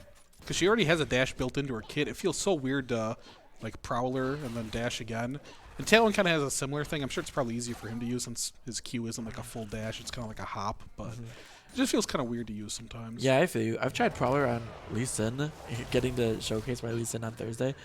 And even, Gets a little creep blocked in that trade. Like the Volibear initially gets an awesome amount Yeah. of damage off early, and he just gets creep blocked and actually eats the stun. yeah, gets another stun. I was going to say the Q from Alex didn't connect on the Volibear. So it's pretty even, kind of just trading grass procs. And I feel like bone planing's got to be really bad in Nanar as well. Like, wouldn't you? I feel like second win would just be like really good, but I don't know how much it matters. This Talon actually walking up, so they collapse Oh. on the Jarvan. Cocoon misses, and he's just combos out. He's chilling. Yeah, I do like the early aggression though, like, because it's not costing Riskit CS and it's not costing Tokyo's Drip CS. So, just a really nice early aggressive play. I'm kind of interested why Jarvan was down there, what his path was, because he started red, and then went Mid blue. bot side, Yeah, went blue. and then was romp. back top at 315. Yeah, I don't know. Just a really just interesting pathing. Maybe he wanted to beat top to I don't For, know, like, counter top pick crab? Elise. I don't know. It looks like they just traded Krebs as well. I almost would have preferred Elise to actually gank the Gnar right away too, because he burned jump. Just off a normal trade, and Yeah. the wave wasn't pushed yet. So I definitely think there was an opportunity there, but we see Jarvan is actually on this red, and Oh wait, and the flag goes super far. Wait. Oh yeah, It's there's just no people. Yeah, because Jinx can't get there. So this is a really nice steal from Demon Ruler. and And he should be should fine. get- They- and the EQ flash. Wait, Demon Ruler is bonkers, man. That is nuts. But okay, so they got the snare and the stun out now. They use the huge ignite on the snare. super thing, so they're trying to kill him. Risk it burns a flash. They're gonna and- get the trade kill here. Is he okay? Okay, so okay. Kenny gets it. So, but that was a really nice flash from Demon Ruler to pick up that kill onto Tokyo's Jip. Yeah, so really weird pathing from Demon Ruler on Jarvan, but he ends up getting a fine trade. He steals the red. Elise actually face checks it. Kind of an awkward combo. And Elise is just repelling out. And they actually re-engage on this because they think they Yeah. have numbers. Well, yeah, because Alcove actually was both able to show up before. Yeah, so Talon's on the Great. top side, and they just have numbers over him. And a huge flash combo. And which it is gets just him awesome. right as Tokyo's Jump is trying Yeah. to jump over the wall, and he's literally chain CC to 0. So super good. Yeah, Seraphine ends up landing a root on the Galio. A Cocoon hits Super Thing on the way out, and they're able to pick up a kill for Jinx, which, actually at the end of the day, a huge first blood from Alcove to get that awesome play. But a flash forward from Jinx nets her a kill, and she's chilling. Kaisa was able to. I don't But know if if she actually stayed and was just farming, but she has a little bit The of a lead only here from that. unfortunate part about it is if you look at where the gold is, Leona gets the first blood, while Jinx gets the 300 gold after. So Jinx picking up the Noon Quiver right now versus Kato just picking up the tier 2 boots. It's definitely going to feel better for Jinx and lane. Otherwise, we got the Merc Treads coming from Demon Ruler for his first base, while Riskit's got the Hextech Alternator, which is a really, really nice item. That It does so much damage. yeah, it is super efficient to get, and like I would expect him to go Night Harvester, but even on other champions, you can literally just set on Alternator, and it's like very What else does it build to do? Proto Belt and Proto Belt, Riftmaker, and Horizon Focus, okay. and it's Wait, not Riftmaker. Riftmaker's the other one. the leeching. Yeah, Leeching Leer. Merc Treads the the second I heard you say Merc Treads, I was like, dude, he's Lost Shopker's just gonna lose his mind seeing that Yeah. first buy from Demon Ruler. And Yeah, it's like obviously it's not as efficient as CDR boots, but I mean there is a lot of like Gets the movement speed, he gets the MR and the tenacity, but yeah, it doesn't really help his clear, unfortunately. It's just just move speed to run through the jungle faster. Volibear's just sitting here eating 7 autos from the Gnar. Yeah, those That is those interesting. W procs, He gave, like, those really stack up. He gave like 2. and now two grass Alex just gets to sit here. I wonder if this is a solo kill for Alex. Yeah, he's gonna hit Mega here. Yeah, he gets the good ult, a follow-up stun. Voli's gonna ult in. And yeah, this is looking a little awkward from the Volibear. You know, just kind of letting the Gnar sit there, auto him. For It is a kind of huge fine chunk though. his health. I mean, like Alex knows that risk gets there, but he can't really do anything about it. And Volibear is able to set up a freeze, but he is getting bullied a he's just little gonna get bit. poked here. He took so much damage for no reason in that extended trade. Yeah, He should be able to clean up all this farm though. I think he's okay. yeah, but this might be 2 plates honestly with Demolish. Well, looks like just the 1, which is totally fine. Yeah, I mean he still gets a plate out of that. Tokyo's That's chip is just chilling here, but I think they know he's there because of the ward. It looks like we got a 10 CS lead in the jungle. We actually have a 5 CS lead for, I think his name is Dionysus. Someone will correct me if I'm Somebody wrong. said to call him Dio in chat. I think it was Dio? Risk It. Okay. So. We'll just call him Dio then. But yeah, Dio has a CS lead over Alex right now. Yeah, despite all this, you know, it looks like Alcove with like a 1K gold lead. And Look at that 80 carry CS difference. Yeah, it's 37 to 42 to 71. That is insane. Oh, and a good cocoon, a combo in. Galio's ulting in too. Yeah, At least Riskit, repels and is safe, but he's gonna go to the opposite side and just die here. I was gonna say Riskit couldn't really do anything. It's like you go up, but like you have to come down eventually. Yeah, they were down numbers too, and he engaged that fight with a cocoon and jumped in. Like, if you just played that slower and waited for your team, Tokyo's this Drip would be is the fight. trying to do something on the side with something, but Yeah, he doesn't have ult though. I don't know what he's they're looking kiting. for here. They're kiting back. This is super Yeah, weird. Talon's just sitting here. The He has Zenith no blade ult is though. missing. Oh, so much damage! He kills the Gnar before he actually goes Mega. He flashed in, so a trade kill for 1. Everyone is so low. That's a lot of flashes burned from Jinx could Brave. actually clear up. This is really scary for Alcove. Yeah, and Demon Ruler is super low health. He has a smite to be able to heal up, but the dragon is still up, and there's no jungler on the side of Brave. Alcove has smite though. But Elise is almost here, and Elise is about to find him. Oh, a huge flank. Oh, but the Kaisa actually tanks it, and they're going to turn on him. Do you have... It's another repel from Riskit, and he falls He again. falls instantly. Meanwhile, there's a fight on the top Profile side. falls. Everybody's Super so thing is low. pretty tanky, and Kato's getting another kill. He's flashing in. Oh my god, and the flash is in. Holy cow. Oh, that team fight was insane. Holy cow, that was wild. Kato lives on 1 HP. That was another huge EQ flash from Let's just see all Demon. this happen. So, Risk It is obviously coming. They're delaying long enough to try to secure this dragon. There's a lot of low health bars on the side of Alcove. The problem is Risk It comes from the complete opposite flank while they're still on the dragon. Kaisa actually face tanks all this because he doesn't have enough damage to fully burst her. Good combo from Jarvan, and he comes down immediately after the repel. He just dies right away. And then the fight just kind of keeps going here, and Jinx able to pick up a kill. A big, again, combo flash from the Jarvan to secure that kill on the Jinx. The thing that I really appreciated that's a good juke from Profrog. Questionable cocoon from Risk It. Oh, a big ult, but the follow through isn't going to be enough. From the dragon fight, the biggest thing that I noticed, there's another fight I want to talk, but it looks like Riskit's gonna fall again to Demon Ruler. Yeah. This Elise pick is not looking well.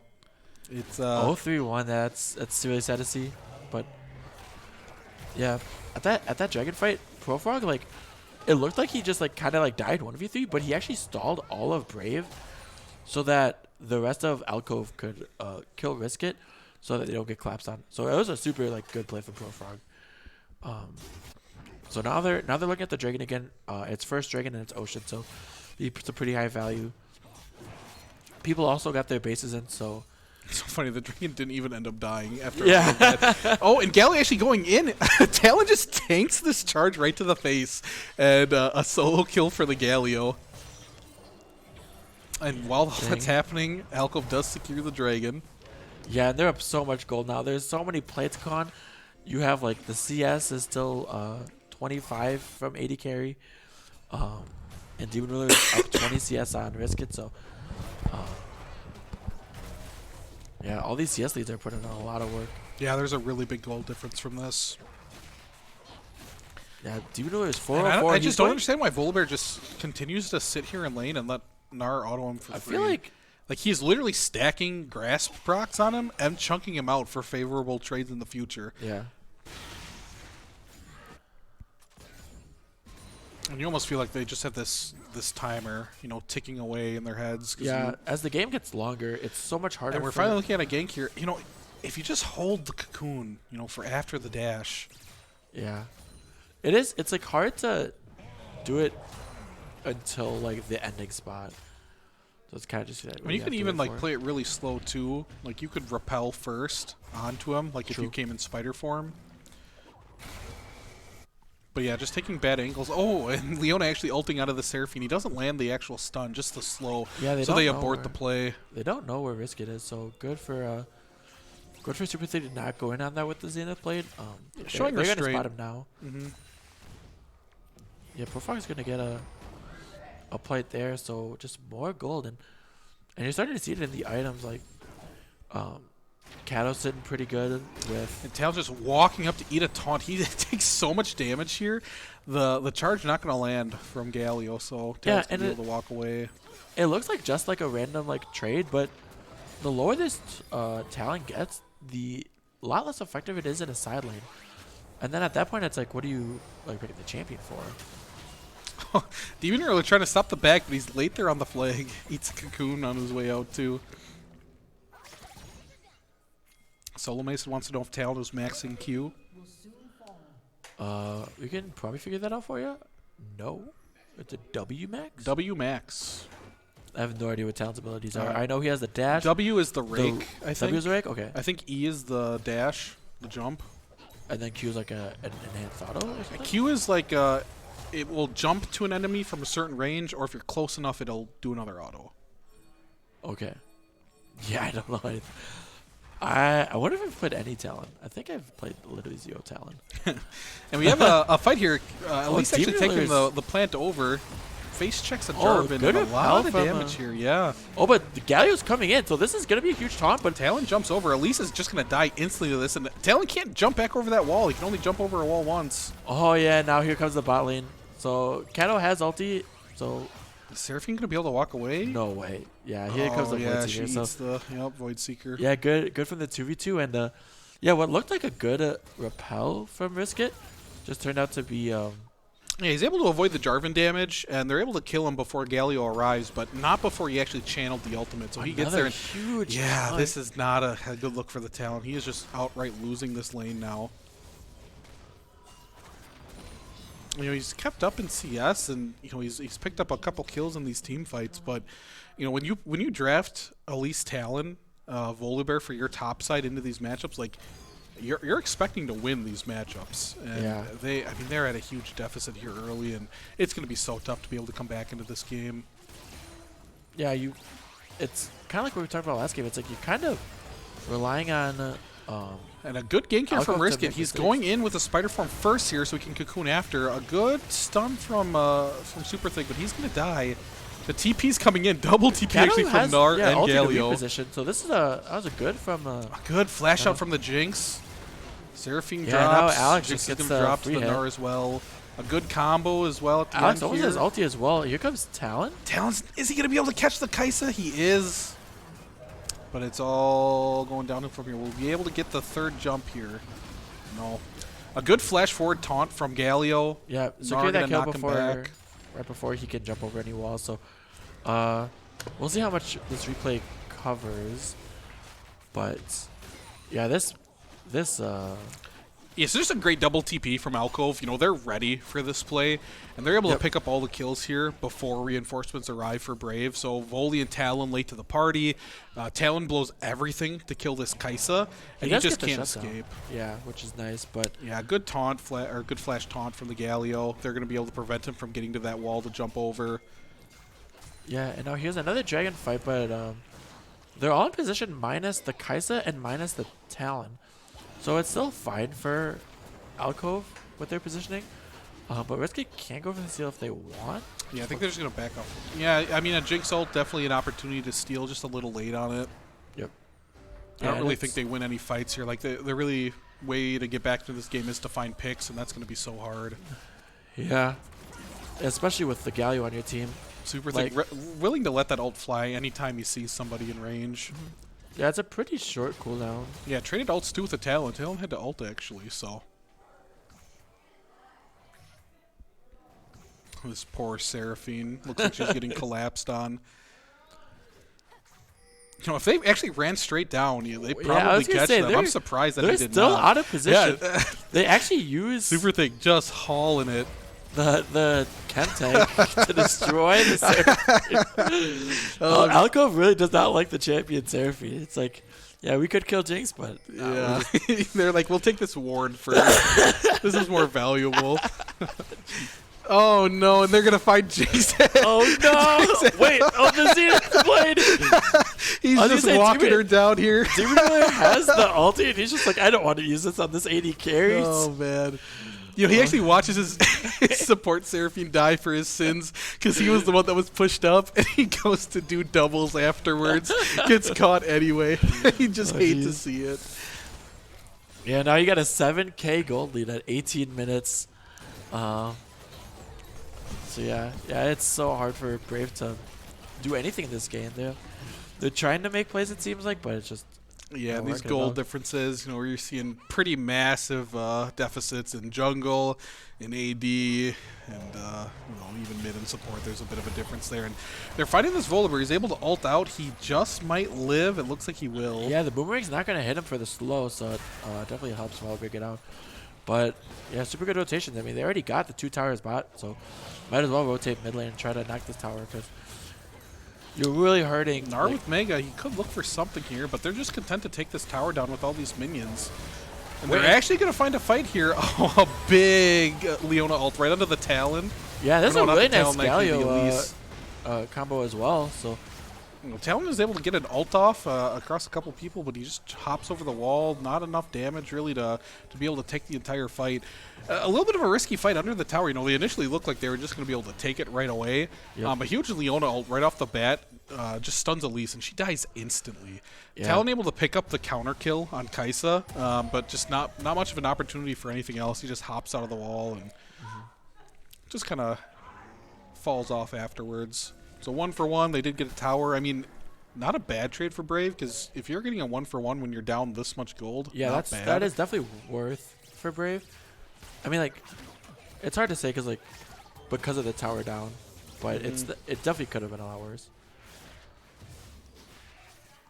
Yeah, especially because you got like Inferno Soul this game, and Inferno Soul is gonna be really nasty on like the Gnar when he's split pushing, and just like in general, it's a crazy good soul.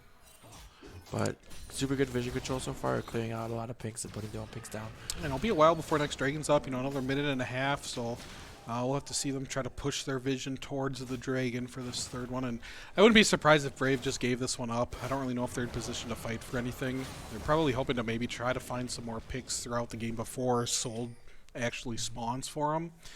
But we'll have to see if they decide to contest third Dragon first. And we talked about what item Volibear would build. He actually went Frozen Fist, which was not one of the ones I would have thought he would go. Yeah, I guess it's like okay because it's just like a generic tank item, and so you'll see it where like even if there is a quote unquote like optimal item, like when you're playing like Deo or versus like Alex, and like Alex is like crazy good, taking like a generic safe tank option is like not bad at all. Especially when you have they're actually trying to pick this Galio. Talon's behind him, and Galio just charges in. there's no taunt anymore, so this probably is just a death. Yeah, and a flash away from the Galio. Justice punch out, but he's If they flying could right get into this the at- rest of the team. They're near Baron. Do they want to even attempt this? I was gonna say honestly, if they could have given the gold to Jinx, you just need this Jinx to get as much gold as Dragon's possible. spawning in 20 seconds. If they could get this and delay Soul, I mean, That'd that be would be huge. huge. Galio's up soonish, and they'll have ult to be able to join. But And the teleport. yeah, I mean, if they could try to burn this, But even getting like positioning, like they have the or positioning. maybe even find a pick here. If they could find a fight here right now, this is your only opportunity to win. like a You could have Cocoon flash cocooned risk it.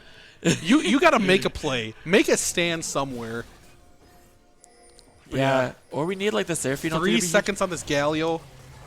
They just need to start this ASAP because the TP is coming from the TP 's flank at the bottom side, Oh. and he's gonna get collapsed on. So But Galio's here comes a here. huge Galio taunt, and there's so much damage on this backline. 80k now takes out Tokyo's drifted. Yeah, there's just a there's wipe. no hope. Yeah, I think And really, I mean, the only realistic option there was definitely in finding that pick mid. If you flash Cocoon, like, you got to make a play. Yeah, and that's like, yes, that's on like risk it to be like as the shot caller and as the like at least with the engage, but As a that's seasoned gonna be, player, like, I yeah. think you'd want to see that. And I understand you're in such an awful position here. I mean, you're down 8k gold. You're down dragons. You're behind on your team comp. Like, you're an early game comp there, late game comp. But if you're going to have any opportunity to win this game, you got to at least try for it. Yeah, because it does like the Jarvan combo failed because of the choppers, but it doesn't matter.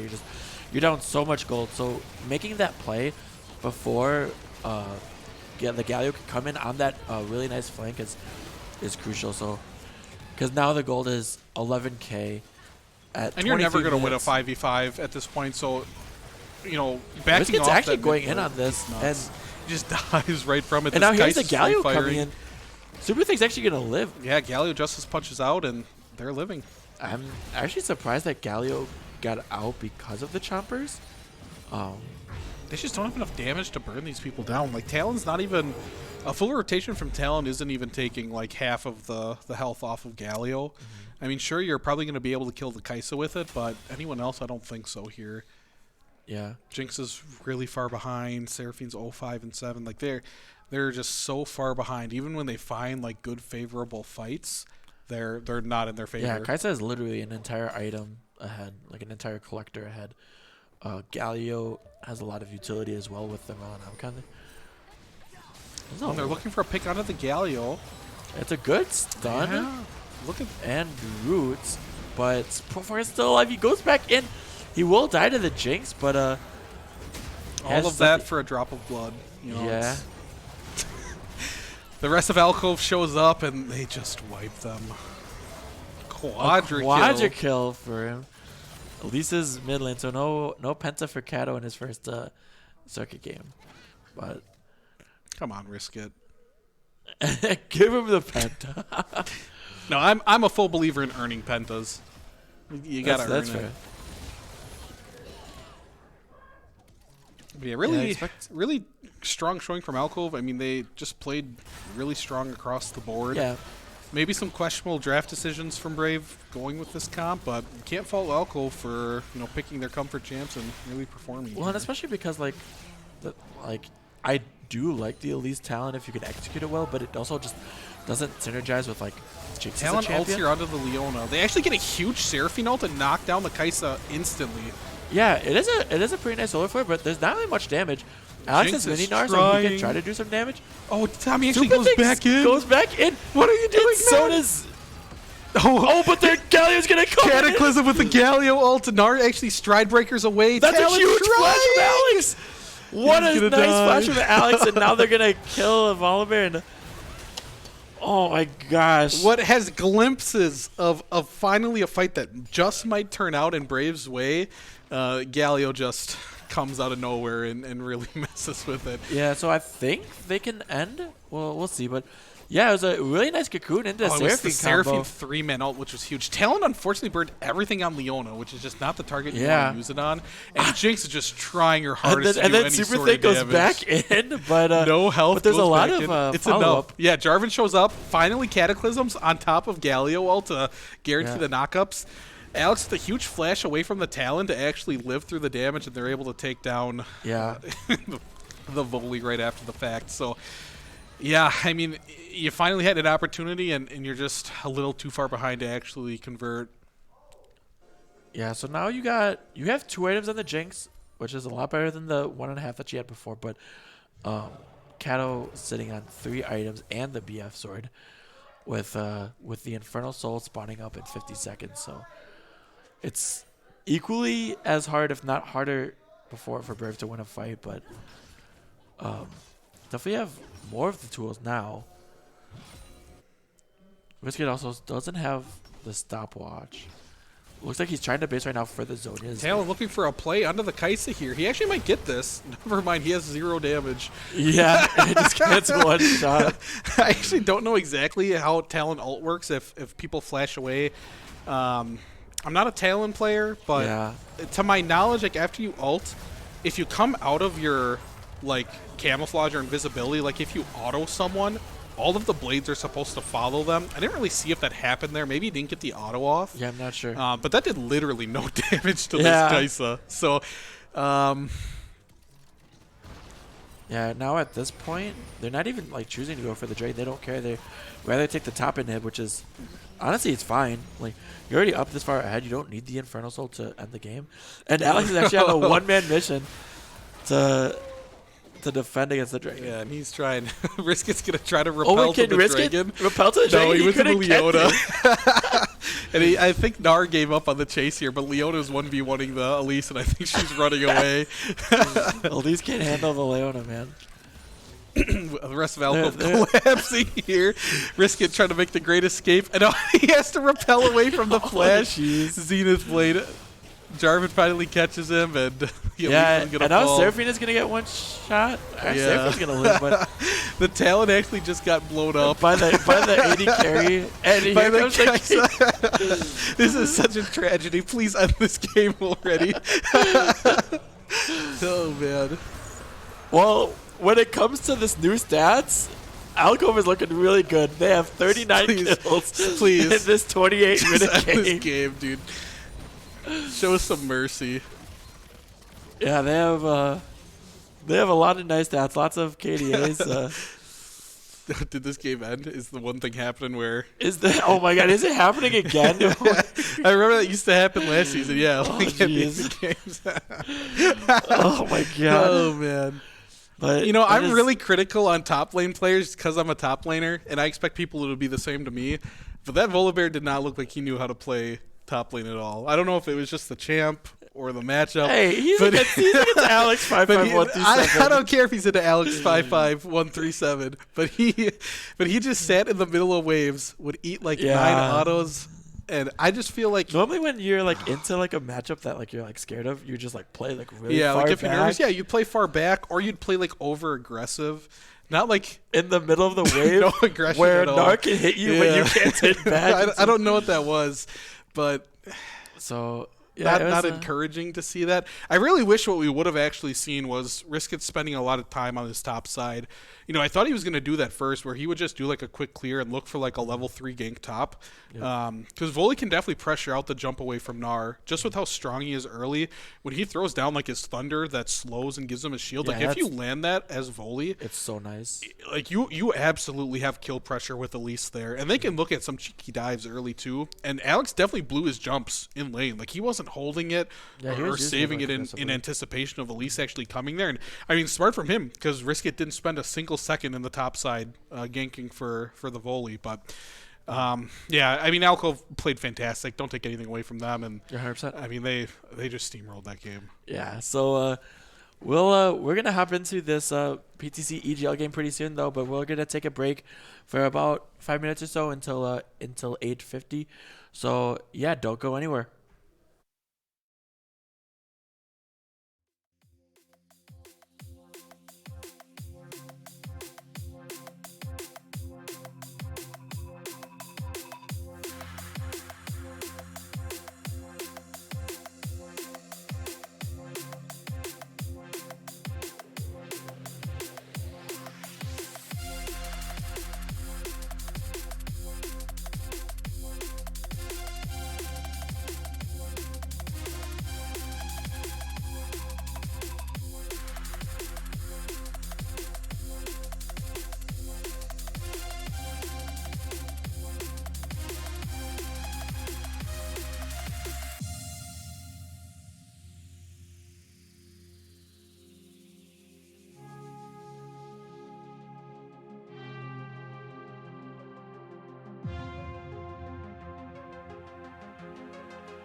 All right, and we are back for our last game of the night.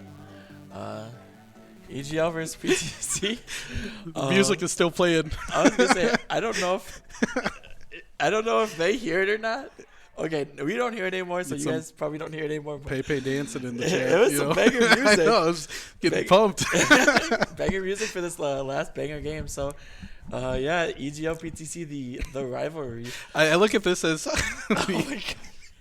I look at this as El Clasico of the EGL circuit. So Yeah, 100%.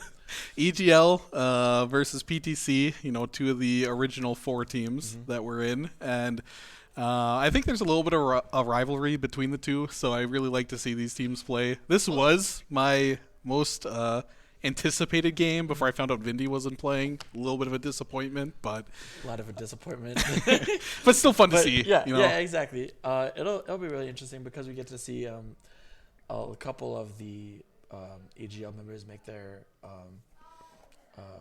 debut. So we got Zambro playing in the top lane, and then who is it? Wither Golem.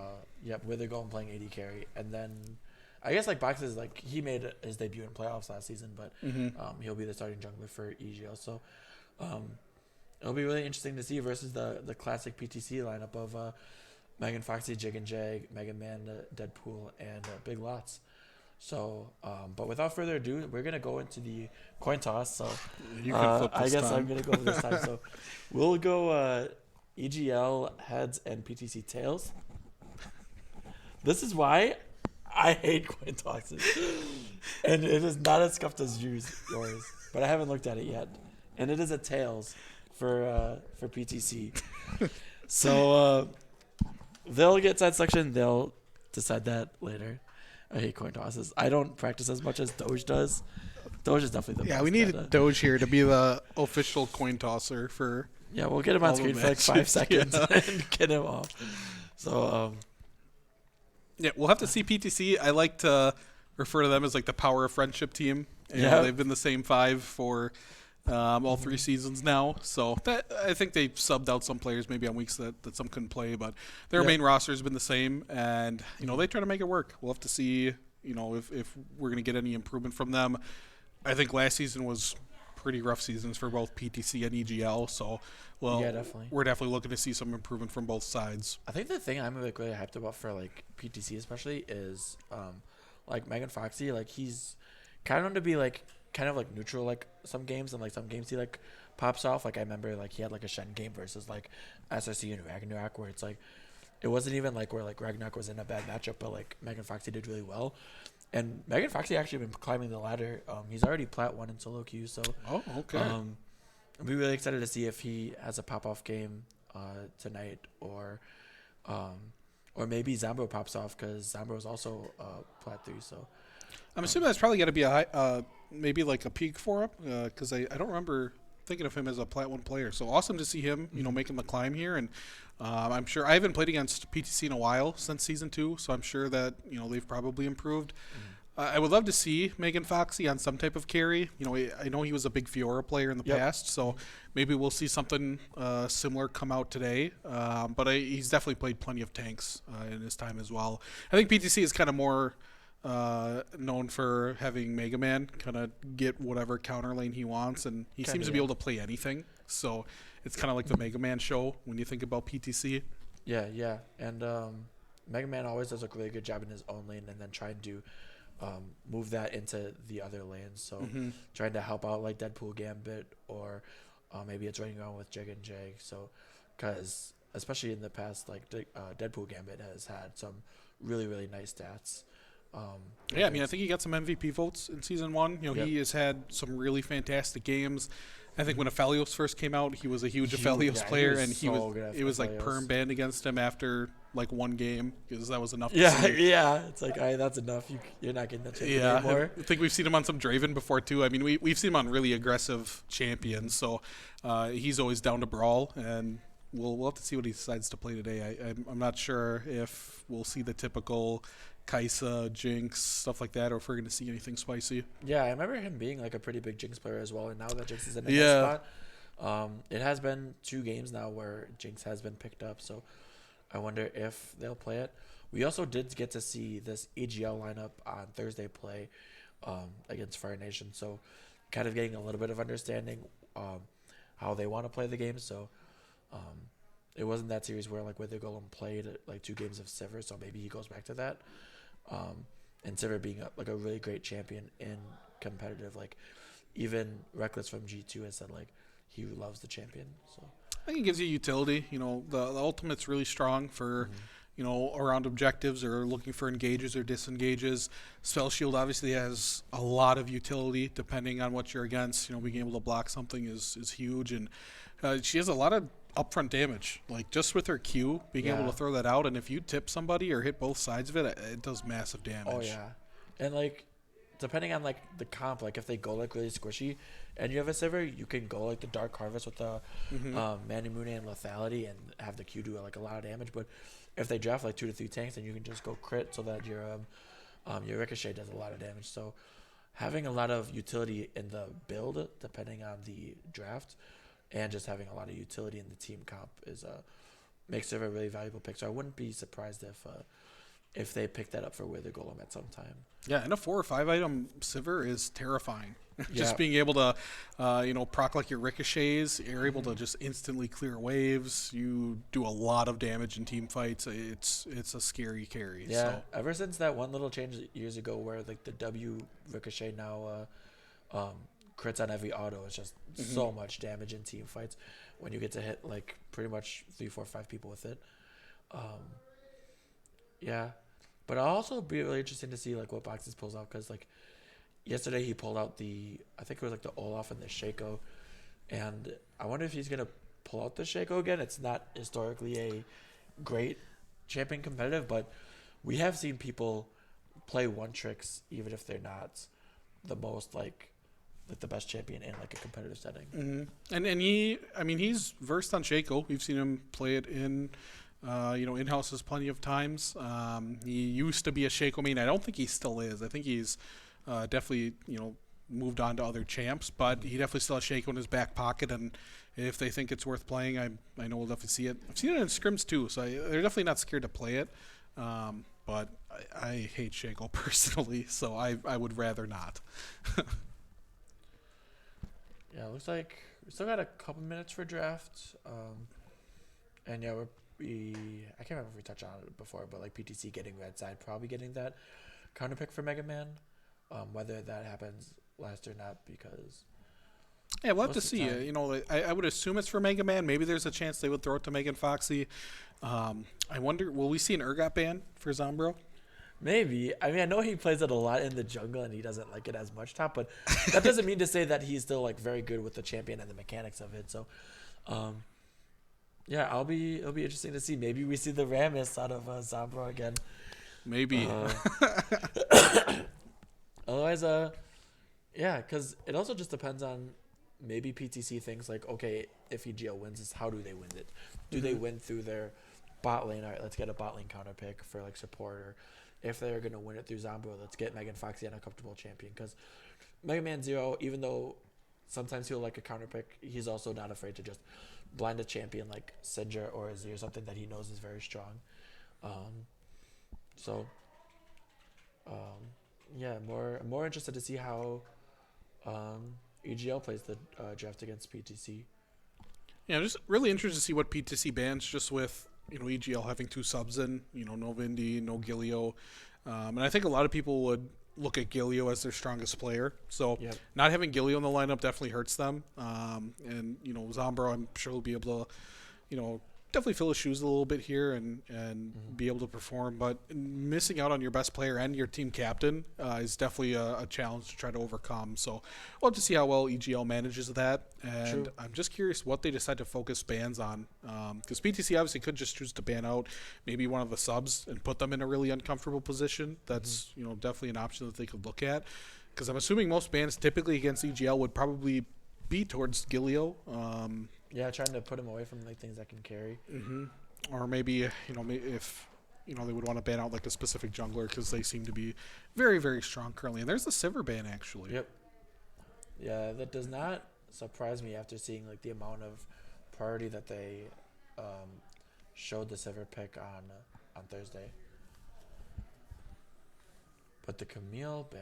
Yeah, I wonder if Megan Fox has been playing Camille. Yeah, I'm assuming that's he must probably be. why. And Udyr ban. It is really scary to ban Udyr on blue side because of how dangerous the got banned. champion is. But I don't know, at this level of play, it's not guaranteed that you're going to be able to play every champion like they can competitive. And I just or wonder if pro. I Love Boxes doesn't play Udyr. To me, if you're Yeah. on blue side and you're banning Udyr, that just screams that we either don't play it or don't want to play it, and we also don't want to give it over. So I'm assuming that's probably what the case is. Yeah, it feels more like PTC got like a fourth ban from EGL banning that Udyr. Yep. And then the Jarvan comes out. So Yeah, and we're going to see Seraphine first picked again, which I definitely agree with. One of the stronger champs in the game. it's And also a pretty good takeaway from PTC. I know they really like it between Mega Man and Big Lot. So super strong champion. I expect it to be a very high presence in the circuit. yeah, They absolutely. picked it. I fully expect that to be picked or banned almost every single game, honestly. I think we saw it banned the first game, picked the second one, picked again here, and Tristana coming out. And Tristana, we're seeing a lot of Tristana mid coming out nowadays. it's very flexible. You can play it in solo lanes. It is also very strong in the AD carry role. And if they give it to Deadpool Gambit, like it can be a late game hyper carry as well. So, and also a very high priority on the Nunu. When I think of Jig and Jig, I think of Nunu. I feel like that's just an absolute comfort pick for him. Yep. And Poppy coming out. Yeah, so Poppy would be very good into Tristana with the steadfast presence and the charge. I can't remember what the E is, but now it'll be like really interesting from PTC to be able to draft around the Poppy to make sure that it's not super effective. Do you think it's Poppy top or Poppy jungle? 100% Poppy jungle. 100%? 100%. Oh, well, that'll tell us. Shen top. Technically, Poppy this jungle. is still flexible. You think they would go Shen support? I am actually a huge fan of Shen support. It's really like depending on like the matchup, because like inherently it's fine as a support with his kid alone, but then it also has weird things. Mordekaiser. Yeah, so like this could be like a situation where like Maybe if you really don't want the Shen into the Mord, you Yeah. could flex it bot.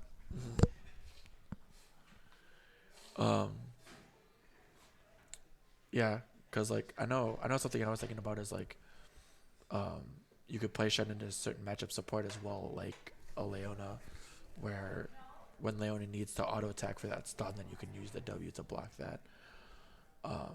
With the Senna it's definitely looking more like a Tristana 80 carry. Just because otherwise Deadpool Gambit like has played Senna a lot in the past. Echo ban.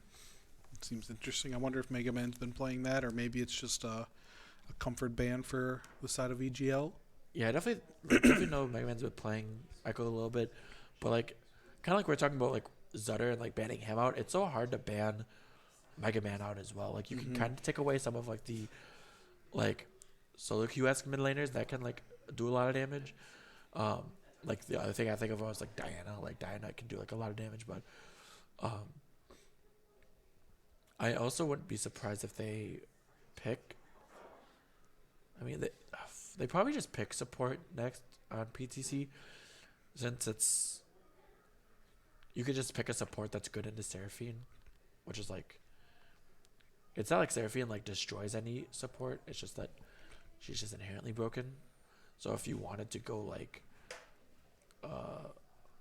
like Nautilus is fine. Like another like something that really wants to kill bot.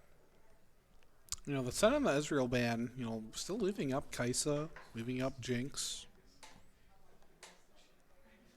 Yeah, Jinx is still open. Yeah, let's see what they opt to pick here. Jinx would be pretty good, especially with the Shen and the Seraphine. And it does look like they're giving Mega Man counter picks, so kind of what we expected here. Aphelios. Taking something out of the Deadpool Gambit. I think maybe Thresh from oh. He is a huge Thresh player. Yeah. So if this is Seraphine mid, that would not be bad. It would definitely give more safety to the Aphelios. Like the question is that like what you want? Because you're kind of lacking damage if you go with it. I mean, like Poppy can go a little bit of damage in the jungle. I mean, you're pretty much putting everything on the Aphelios here. I like Karma a lot too. That's a great pick. Yeah, there's like another composition, kind of like Rush's composition, where it's like you want them to come to you, and that's what PTC wants to do. They want to engage, and then EGO wants to reassess the fight and then re-engage after and kind of cut the fight back. So, and we're gonna have a Azir. Okay. So another hyper carry and another champion that like Mega Man is extremely comfortable on and can even make some 1v9 plays with like the streamer shuffle and stuff. So yeah. So initial looks: Karma mid, Seraphine support. Karma mid isn't bad into Azir. It's definitely gonna get outranged and outpoked, which you can neutralize a little bit of the poke with the shielding, and you have fine wave clear. But normally Karma's a lot better into the like solo queue-esque mids because Karma's super good at like neutralizing the lane. But with Azir, you're kind of just like chilling anyway. So Mega Man's definitely gonna have like free reign in mid lane, and I'm expecting like probably like a 20 CS lead for Mega Man at 15. I want to see how big of an impact Jig has on this Nunu. You know, where he decides to gank and what paths he takes. I know getting early crabs and then snowballing in from River is really what he's going to be looking for, and how often he can get these early ganks off to really pressure his lanes. You know, you almost feel like Mord Shen is a little bit Mord favored after a certain point here, and he's going to be able to really wither him down, and we'll have to see who decides to spend their time in top lane, because Shen's going to be able to try to ult away, but Mord can always counter ult too. So true. There are some times where like just the shield from Shen is enough, but taking away Shen from the side lane is super valuable. The thing that I haven't seen much in this circuit, but is definitely realistic, is like the situations in which Shen will ulti down, and it would actually be more valuable for Shen to like go down into like the bot lane wherever they're fighting, but like instinctively you think, all right, we need to cancel the Shen TP, but then once you do that, then like Shen gets to like free farm in the top lane again, rather than like a top lane carry like Mordekaiser be able to knock on that tower. Yeah, because sometimes it just all depends on how the fight's going initially. Because is it a Shen ult down there to save your laner, or is it a Shen ult aggressively to actually make a play? Yep. And sometimes when you're Shen ulting just to save your AD carry and like their lane backs off and you get nothing out of that other than saving your carry, sometimes that's worse off if you don't have TP up to actually return the lane, and you let like a Mordekaiser just get a farm advantage, get plates off, get topside vision and pressure. You lose all of that by ulting away and not getting anything. So I think it really depends on the context and Shen ult being used and how well they can actually lane in other lanes and whether or not it's offensive or defensive for them. I definitely am looking for this EGO bot lane to just kind of just like live early. Like I would be really nervous if like 2v2 kills happen and like the bot lane for PTZ gets ahead, that it'd be hard to find their way back, because it's literally just Aphelios doing the damage. Like you have 2 Moonstone users, so like I'm expecting the Karma to actually just go like Everfrost or some like non-Moonstone item and just have the Seraphine do that. Because like even then afterwards you can have like Seraphine go like Moonstone Ardent and then Karma go like Luden Staff or something, and that's not bad at all. We'll have to see. I mean, I think Kino went Moonstone the first game, right? Yep. So we'll have to see if Hyperion decides to go Moonstone or not. I think that's probably the most common thing that Karmas go when they go mid. But I mean, I wouldn't be surprised. I'm sure Everfrost works just fine. That's just a more aggressive, more damage, lane. And maybe they're looking at their team and thinking, well, Aphelios obviously is our main source of damage. With Shen, Poppy, maybe they do need more damage from the Karma. But they might be content and say, just put it all on the Aphelios. Double Moonstone, Shen ult. Aphelios has Conqueror fully stacked. Is he going to be able to carry these fights? Yeah. So you got pretty standard stuff. The Halo Blades out of the Poppy Jungle. I know that Poppy Jungle likes to go like the aggressive red tree. Okay, all right, we're good now. I always get nervous. I know. But I feel like we've talked about Poppy Jungle in the circuit so often. Like there was that one day that everybody was in the Discord just talking about Poppy Jungle, and was it Zutter who was like, "Yeah, you should go Halo Blades," because people were talking about what Keystone to take. And ever since then, I feel like I've seen more Halo Blades Poppy coming out, and we're actually seeing a little bit of an invade here from PTC. They do have a great engage here with the Nautilus, and Seraphine's gonna see them, and they're just gonna drop a ward and walk out. So yeah, that's definitely what I like to see out of teams. Like a lot of teams, when they think of like invading, they think of like going for kills, but like your primary objective of invading is getting vision down. So they do get the counter ward on the enemy red buff of like in the top side of the jungle, and they probably know the timer. Oh jeez, got a little bit of Seraphine dancing, and it's a pause.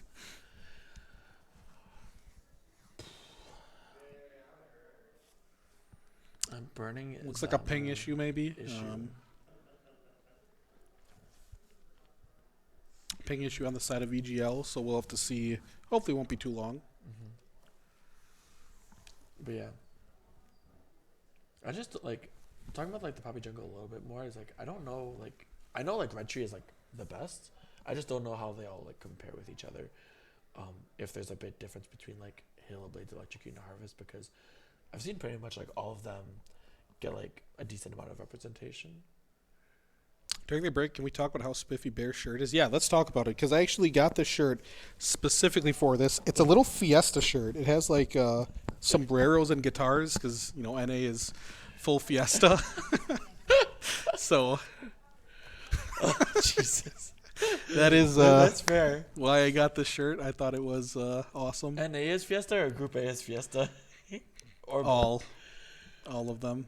Group A is in NA. If you thought today was yeah, Fiesta, we're actually seeing the full Fiesta tomorrow. yeah. You got FN versus EXE, and then you got A Gap versus SK. no, because the first game is Roman versus ISI. I forgot what time my game was at. Yours is the second game, Mine's because the we're second. the last game. Yeah. So, you know, I'm just hoping everybody will have gone to bed at that point. Don't watch. You know, if you don't like seeing tragedies, you know, maybe avoid the third game. Oh my god. Wild see turkey. it. Oh my god. Coke or Pepsi? I'm a huge Coke fan. I think Coke is better than Pepsi myself. I definitely think I think brand I like Pepsi, but if we're comparing the individual drinks, I definitely like Coke. Yeah, we're just comparing the Coke flavor versus the Pepsi flavor. Yeah, the definitely Coke then. Vindy's a Dr. Pepper household. That's not an answer. That's baloney. Yeah, I mean, you can like other sodas, but between Coke and Pepsi, which one do you like more? Yeah, come on, Vindy. Wither Golem DC'd as well. This is kind of sus. This is the EGL Classic. Oh, so you know what I just noticed, which is really big brain. So you got Zambro on the blue side. Jig and Jake went phase rush, so the mental game is already in PTC's favor. Zombra's already tilted. He saw the phase rush Nunu, and he's like, "This guy is so bad. How is he in the same game as me?" That's what he's thinking right now. True, and then he DC'd. Okay, now everyone's ready now, so we're good to go. So hopefully we'll be starting up soon, and we'll have Jeff some minions spawn. I think what me and Unlimited Ninja have been saying is, if anyone does anything unsportsmanlike, you have to say you can't do that. That's against the Summoner's Code. I'm not going to say that. You know, I'm all for banter. I'm all about it, because I think if you can dish it out, you should be able to take it back. But it's when people go too far or maybe get a little too upset that it ends up kind of ruining the fun for everyone. So I think there's a fine line you have to tread between banter and maybe like insults. Yeah. Or So I think when Super Thing wants to do Mental warfare. Yeah. Chat. Don't be mean-spirited, I guess. That's what I would say. Yeah. So if I ever flame anyone here, like Dio from Game 2, I'm sorry if I was critical on you. Don't take it personally. I suck at this game myself, so feel free to point out my mistakes anytime you would want.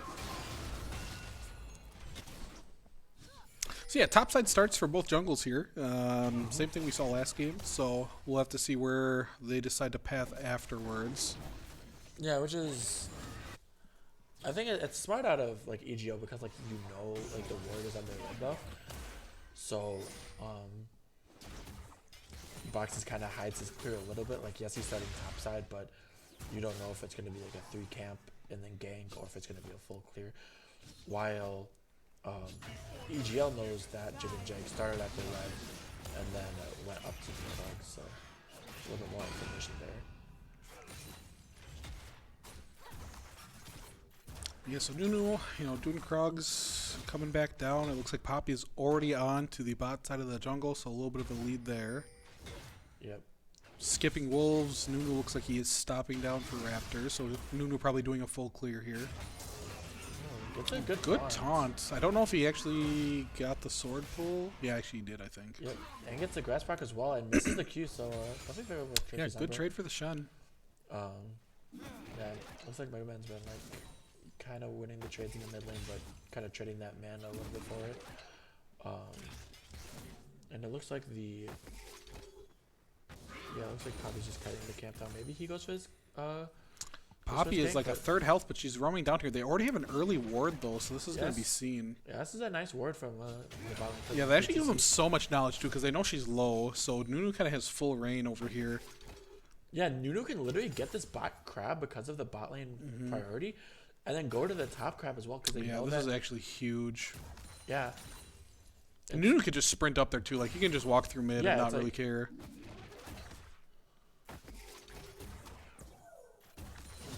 So he's starting the crab. We'll have to see if he actually does opt to go straight up to topside afterwards. Yeah, it looks like Poppy's just he's still trying to finish the entire camp, and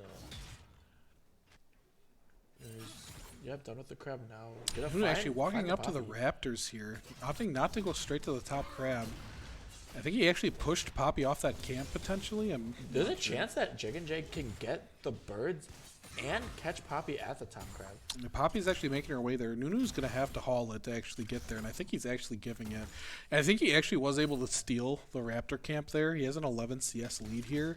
And he is actually going to be sacking that top it looks crab. like the camp is still up, so I think he left one bird. Yeah. Which would be super huge. Yeah. This is brutal. This is a really nice start for Jig and Jag. He's going to get his Grapple and go. But yeah, mid lane looks like it's pretty even. Hyperion is just hashtag chilling. Yeah, it doesn't really look like there's an opportunity for an early gank here from either jungler. Both of them are on sides where their lanes are actually pushed in. So unless there's a really crazy dive, we're really just going to see some farming here. A good snowball from Nunu mid. Going to be a lot of damage onto this Karma. Yeah, but Karma can just use like Mantra W to heal up a little bit, and it's percent missing health, so it's not a whole lot when she's half, but it looks like she actually got like a Cheetah Recall in for the Ruby Crystal, and then Is Megan Foxy the person who forgot to Mord ult while killing Nexus? Come on, man, give him a break. Oh no, that's a high pressure moment. That was super high pressure. Yikes. It was also super unlucky that he was like in auto range, and then after getting knocked up, he like moved the hair over and wasn't in auto attack range. That's brutal, but Hyperion's doing fine in this lane matchup. And Poppy walking up doesn't get the stun off the charge, but a good taunt flash from Zombro. Mord, he still has shield, so he's actually going to be fine here. They actually invested a lot there, and Mord being able to live there is good. Oh, and a good hook. They're actually going to get a lot of damage here onto the. But Deadpool Gambit uses heal and ignite, so assuming that nothing happens, it's a summoner spell favor or a summoner spell trade for. He threw that hook, just missed. Super Thick would have hit that hook. Yeah, I'm a little unsure why the Triss thought she needed to heal there, but yeah. Okay, I respect it. I actually didn't get to see the end of this top side where I don't know if Shen actually got to freeze that lane. Really early Dragon from Nunu, which is great. That's what you want to see. And yeah, he actually was able to pull a freeze off here. So yeah, that's pretty brutal for the Mord. You know, it looks like he wanted to force that push in, really get it to crash. You know, Poppy's able to come up there and force a gank. They both top laners just trade flashes, but you know, Mord's gonna be down farm here in a frozen lane with no flash. If Poppy wants to revisit this, it's definitely a kill opportunity. I guess you always really have to worry too as the Poppy, like coming up. Can you die to Mord and ult? Because you know he can ult for a 1v1, but tough to say. I think maybe it actually is pushing back here. Yeah, not just walking up and they don't even really react right away. Get exhaust onto the Trist. But Shadowtee's up though, so Popeye didn't think to flash. Yeah, he flashed there. Nunu coming in with a huge snowball. There's no flash on the Seraphine. Oh, but he opts for Deadpool, and this is actually. Shadowtee's coming in now, but will it be enough? Oh, they actually get the kill off, and oh, Mord is just swinging away on Zombro. This is gonna be a kill. Yeah, this is huge for PTC. So super good, and they're gonna get a lot of damage on this tower as well. Probably 2 plates. Yeah, so, you know, the initial fight, you know, not actually just strolls on up. Like, they don't even respect him. He just walks right into range to hook, and they're like, oh, we actually have to respect this. Yeah. Seraphine has to flash out. She's brought so low, and Deadpool still kind of pushes up, and he's playing aggressive while Nunu is actually snowballing in. And they're able to pick up the kill before... I don't know if Shenald actually got canceled there. I'm assuming it did because he ulted, but... Yeah, I assume so. Yeah, I mean, forcing the Shen to actually ult, like, in range of Mord, that's really not what you want to do. Yeah. Yeah, because, like, the big thing is, like, I wonder if it, like, mattered or not that the ulti got canceled. Like, if Shen would have actually, like, shown up on time. But yeah, I don't even know if it would have made a difference, honestly. Like, because... Oh, there's a lot of people mid lane. If Poppy just uses, W, so... Yep. Oh, a really good ult from Mega Man. He's actually going to maneuver this and live. Yeah, that's super good out of Mega Man. He doesn't need to burn a single summoner. Yeah, that's Mega Brain. How... he just... You know, he's so confident. Like, he just knows what his limits are and what he actually has to do to live. Like, like if you look at that, you're like, man, he is for sure burning flash at the bare minimum. Yep. And he just waits out the... What is it? I don't even know what that's called from Poppy. The steadfast presence? Steadfast present. He waits that out, ults them both under tower. He ease out, and he's just chilling. Now this Mord is just burning away. Yeah, you know, I actually think Mord wins this in the long run. Well, like, Mordekaiser didn't base since his solo kill on the Shen a while ago. Yeah, and I think he still actually wins these long trades. As long as he avoids, like, the pull-through from Shen, he's typically good. Does that do a lot of damage? I know it slows, but... Yeah, it slows. It increases your attack speed, too. They're going super aggressive on the Seraphine. Seraphine's only on 5. Oh my gosh, she just gets blown up. And what a smart play from Big Lots, too. Like, he doesn't burn everything on one person. He actually ults the Ophelio, so he's knocked up and not able to do any damage, and he hooks the Seraphine in. So really good focus from him to actually be able to CC both players at once, and they're waiting here. Well, where they're going was almost in front of the minions. Yeah, and Big Lots actually has flash here. Like, he could look for a play, and that actually is looking like a pretty tough scenario to actually get a hook down. Yeah. Oh, Ophelio stopped his back, I think. Oh, they're looking. They're looking for this hook. Oh, he doesn't throw it. That's the difference. Trist is low. You know, Ophelio has all sums up, so I think it's probably good to at least maybe throw the hook. Maybe you burn the flash. Let's see what happens. Yep, could get heal or something. I think heal looks like it's up right now. We're gonna spot a pretty aggressive prank out of BTC. Yeah, and it looks like Mega Man is still just chilling. He has the tier. The tier is so broken on mid lane right now. You know, this Mord, you should probably go spend your gold, man. He's got to be sitting on like almost 2K, yeah. He's got 2K. Dude, go buy. Because he can get like leeching. He just wants to buy a full item. He doesn't want to buy pieces. He wants to buy. I mean, to be, I can't even say to be fair, but like it's not like Shen has like kill pressure depending on if he plays it right. But if he gets ganked, but if he buys, he's got kill pressure. He wants his plate. Gets it. He gets you can walk away now. No, he's staying. Okay.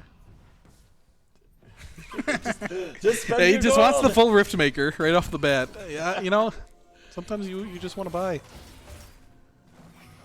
He's saving his money. Save the stimulus check. Gotta wait until he has 1400. He's landing these Qs. Yeah, they're starting up this dragon, and you know Yeah, Shen so- has ult, and Mord does have TP. You really would want these items if you need to TP down. True, but Chen is really low health, so if he joins, it's really hard. And it's so hard to smite or to out smite. Yeah, it's a Nunu. Oh, a lot of damage on the Big Lots and on the Nunu actually. And that was so. like that was just Karma Q, I think, and Seraphine Q. That was quite a bit of damage from them. Yeah, so second Dragon goes over to him. It's another Cloud Soul game though. Unfortunately, you hate to see it. Yeah, and this Cloud Soul's actually like pretty like bad out of. It's yeah, I don't It's know. like who cares? It's like Nautilus runs faster. Tristana runs faster. It would be pretty good for EGL. So any dragons that they get, it's pretty valuable for. But I guess Mord kind of likes it when you ult someone in. You have the move speed to just run them down. run them down. Yeah. See, Mord finally got his Rift Maker, so he finally bought. Yeah, and a cloth armor. He needed that too. We got a 20 CS lead for jungle. Ooh, got that Jig and Jig gets it. He gets every objective as Nunu. He earned the right by locking in Nunu. Yeah, true. Yeah, they're just really playing far up here. They haven't really needed to worry about any poppy plays, and yeah. I wonder if Mega Fox could just make it. I think he just ulted him. Like, just do it, man. Like Shen taunted and used everything. Like if you just press R, like you have passive ticking away, you'll have a fully stacked Rift Maker. I think he just kills him there, honestly. But Maybe, yeah. maybe he's a little nervous. Doesn't want to force like a. I mean they're ahead, so he doesn't have to force. Oh, Good and hook onto the Hook is gonna Seraphine, and destroy they just blow Seraphine. everything on her. Yeah. No way she's It living is- through any of that. That is brutal. And like especially with flash up, but like once the hook hits you, you're gone. Yeah. I guess Megan Foxy's just thinking if he just holds the ulti every time for Shinar, then there's no way that this bot lane like Yeah, because I guess, you know, guys. he doesn't even really have to win lane. Like, his job isn't to actually stop lane here, just with how his bot lane's performing. Yep. So he can really just save it to try to prevent Shen from making any map plays. yeah, and another neutral objective is about to go down to PTC. So what's a 4,000 gold lead right now is Yeah, it's actually a gonna huge just- gold lead, you know, for 14 minutes. yeah, plates are gonna fall down, so it's not gonna be as big of a herald push, but still pretty big.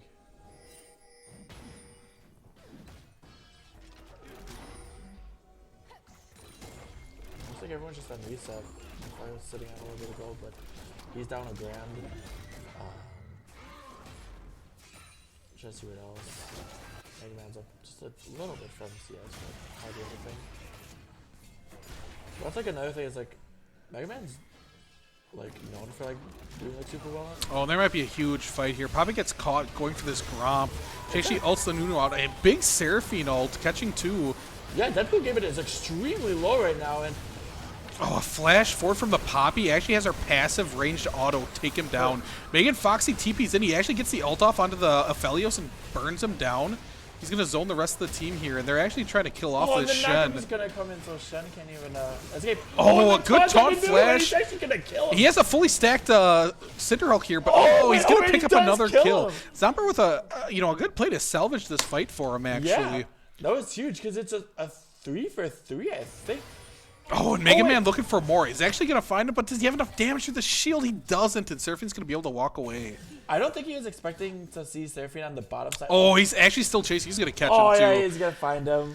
Yeah, tough. So that was wild. They get Deadpool. Yeah, so super the low. initial Seraphine ult actually catches both Trist and Nautilus, which that is really what turns the fight for him. That was another huge toss from Zombro. Yeah, you know, Shen ults in, Mord TP's in, Mord ults the Aphelios down, and Shen is actually just 1v3 here. He has a fully stacked Cinderhulk, and he actually gets this awesome taunt flash over the wall to take down the Nunu, and he's able to get this last takedown to take down the Nautilus as well.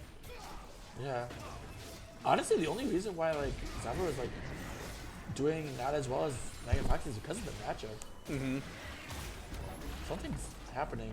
But we can't We're see. frozen here. Well, Nope. we're looking at a different screen. Oh, all right. Hey, back. we're So the Herald got dropped mid. They took the tower, and so they threw up the Azir tower with the Cloud Dragon spawning up a little bit. So, like we were kind of saying before, it's not really good for PTC. So it's kind of just more like a denial dragon and one more dragon to soul. They have all the tools available on PTC. So if they wanted to, they could do something really aggressive like a shuffle, but it's not worth it. So Big Lots is gonna get the dragon, secure that. yeah. So that's third dragon. You know, they're really working towards the soul and then Elder after that. It's just it's so tough for EGL to look for fights here. You know, Shen's able to split here and probably get this tower maybe. Ward's gonna take a while to get back there. He could just push this lane really fast, but Do you like Sunfire Aegis as like the mythic for Shen? I thought it was Sunder, but I guess the team isn't like very tanky. It's like, I mean it's definitely fine. You could even go Chem Tank, but you know, I think a lot of people will go Sunfire into like Titanic. okay. I know before the item changes, everybody would go like Sunfire into like Randuin's or something after Titanic, but Yep. Yeah, because Tiamat was like super nice. yeah. I think it just all depends like what you're into. Gotcha. Well, I wonder if they're gonna be looking for something again. Yeah, So no, that is the root Big just Lots. burn. Seraphino misses. That looked weird to me, Yeah, but I he thought actually that was jumps gonna- right in. Big Lots actually getting burned down. Jumping in, Vindy actually is going to get a kill here, but die afterwards. So, well, a nice turn from EGL here. There's an imposter among us, and it's Deadpool Gambit. You know, as much as we make... Oh, and before we get to that, Nunu actually walking in here, just getting caught out while Mord comes to the rescue. He actually ults the Poppy into the Death Realm. Poppy ults him over the wall. Oh, that's funny. I think he was still in Death Realm, but since it Yeah. goes over walls, I think he's actually able to get him over there. Yeah, because like that wall has to exist in Death Room, but Yeah. just put him on as far as possible. So Nunu kind of gets bailed out there by the Mord, actually, and then Mord gets saved by Poppy, so it just ends up being absolutely nothing. Yeah. So yeah, I think two actually misplays from PTC just Wait a couldn't get second. saved. Deadpool Gambit is an imposter. He broke Last Whisper right now? Like, yeah, there's Chemtank and Sunfire, but like, I feel just like Zeal would just be like so much better now. Yeah, as far as Tristanas go, like, I don't know if you've been watching LCS at all, but we've seen players like Tactical and like other AD carries just going absolutely bonkers nuts on Tristana and jumping in. So maybe it's not, maybe it's just Trist players, you know, like Maybe they just see red and they need to jump in. Nautilus hits any ability. Click W. Yeah, Trist goes in. Maybe Vindy is not this crazy into this entire time. Maybe it's not a Vindy thing, it's just a Trist thing, maybe. Maybe Tactical learned from Vindy. Maybe. I can see it. Yes. Yeah, we got the double moonstone out of EGL. Lots of healing happening over there. Mega Man still just second the tier, but has the Liandry's done, which is gonna be super nice this game.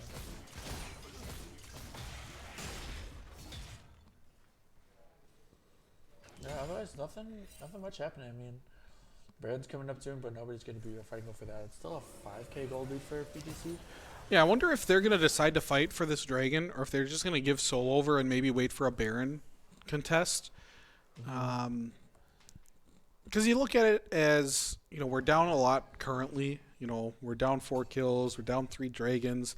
Some of these last fights, you know, maybe looked opportunistic for EGL just with, like, the Nunu play up in the top side where they looked at that. And, you know, maybe we had some opportunities for kills there. Maybe that'll give them a little bit of confidence to look for a contest on this next Ocean Dragon since it's Soul. But I think sometimes teams will get trapped in actually wanting to contest a bad fight over a bad Soul. Yeah. Like if it's Infernal, you know, or Ocean, whatever, like that makes sense because those are like win conditions. But when it's a Cloud Soul, maybe it's not necessary for you to pick a bad fight. Also, like, so my like struggle is like the PTC comp scales extremely well. The EGL comp also scales well, but you have lots of like damage dealers on that team, and it's more about executing with like your crowd control and stuff. So like making sure like you're safe, you're not doing a lot of people. But like I'm like a firm believer of like this game, I would want to sack this dragon as EGL to force the Elder so that you could fight over Elder, because then if you get that, then you'd be in a lot better spot. Is this Mord building Thornmail next? I can't tell. Probably Demonic Embrace. That builds out a Giant's build? You might be right. I know that's like common for like a Rumble build. That would make sense for Mord. Well, can we quickly see how much gold people are sitting on? Yes, Another 2K from... Dude, you need to spend your gold, man. So is Zambro. Zambro's also sitting on like What are these so people much doing? These gold. guys are maniacs. Dude, the gold is useless unless you turn it into items. This is a okay. So Oh, good burns flash on on a Mega Man. A good TP flank from Mord here. Who is he going to decide to ult? He actually pulls in two, and he's ulted away from the Poppy before he can press R. A huge Aphelios ult is actually going to burn down the Nunu. Azir dies as well to the Aphelios, so this is a 3v3. Mord flashing in, gets a good ult. And this is really risky. It looks like he's probably going to be able to take him down in the death run, but he flashes over the Dragon Wall. He's about to come out here, and I think this is all PTC here. Can they even do anything to stop them? Yeah, Deadpool's getting a reset right here, so maybe he can look for more. Yeah, I don't think they can. But You know, Zombro wants to taunt in, and but they need to pick one and stick with it. They hung the flash from around. Big Lots. He's going super harder now and gets the snare as well. So a nice ace. So This is exactly what I was talking about before. So, you know, they look for this fight. It's a 3v3, you know, after all the kills, and then Mord ends up flashing in, ulting. They secure the fight win, and then Aphelios and Shen are just unsure on what they can actually do here. And they need to either decide to go in or walk away. Instead, they waffle on their decision. They just stay too long. The Dragon's already dead, and they give over 2 extra kills. yeah. Like, you just need to leave. Like, more backs up here, too. Like, you could just walk away. You're not getting the Dragon. How are you getting that? And then they get pulled here. You taunt away, but you're going to get caught by Triss. And a big flash pull from Big Lots. You know, he's landed, like, every hook this game. He's been much, yeah. He's had a great game. Yeah, he's got 10 out of 14 KP, and pretty much the only other ones have been just like topside kills.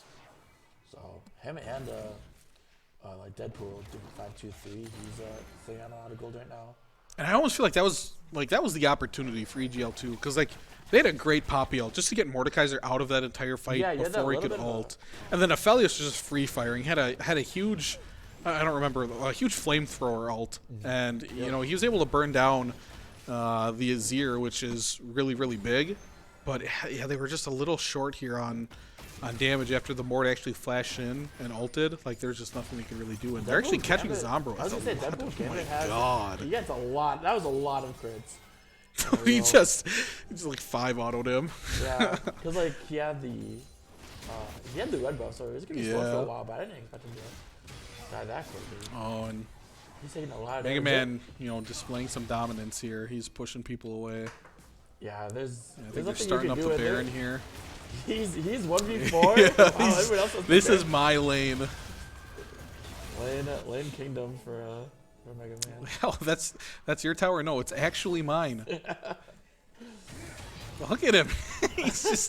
He doesn't care. Okay, you said 4. Now I'll back up. Yeah.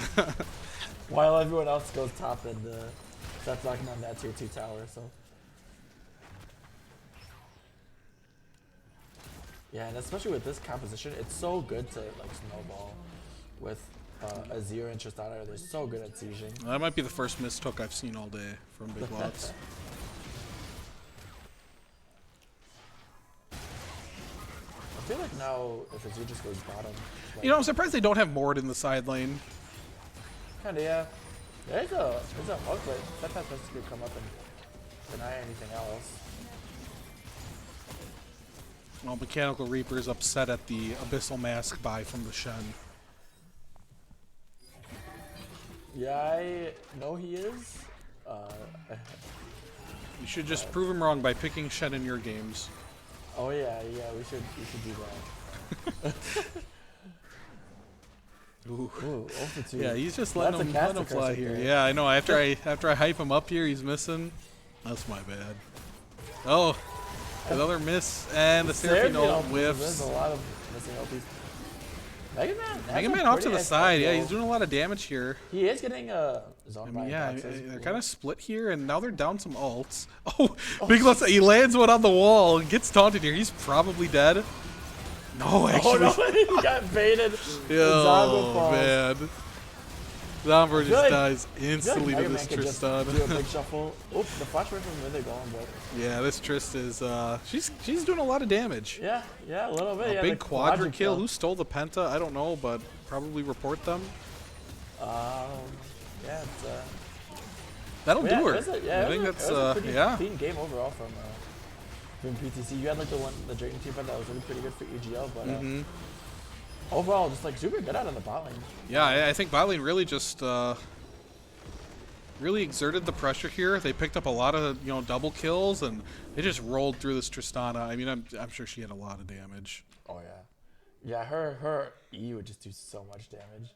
Yeah, Yeah, her and the that's a lot of damage from Azir too. yeah. That's just Mega Man things. Like, Yeah. you watch him play and you're like, well, he's doing some stuff here. Like he didn't really pop off in the mid lane. Like he had some cool plays. Like that gank that he lived through without burning summoners, and he just low key did the most damage. Yeah, no big deal. no so. big deal. All right, well, that's gonna conclude tonight. So, yeah, make sure to tune in same time tomorrow, like 6:30, 6:45 or so, and we'll start off with ISI versus Roman. So, Yeah. All right, have a good night, guys.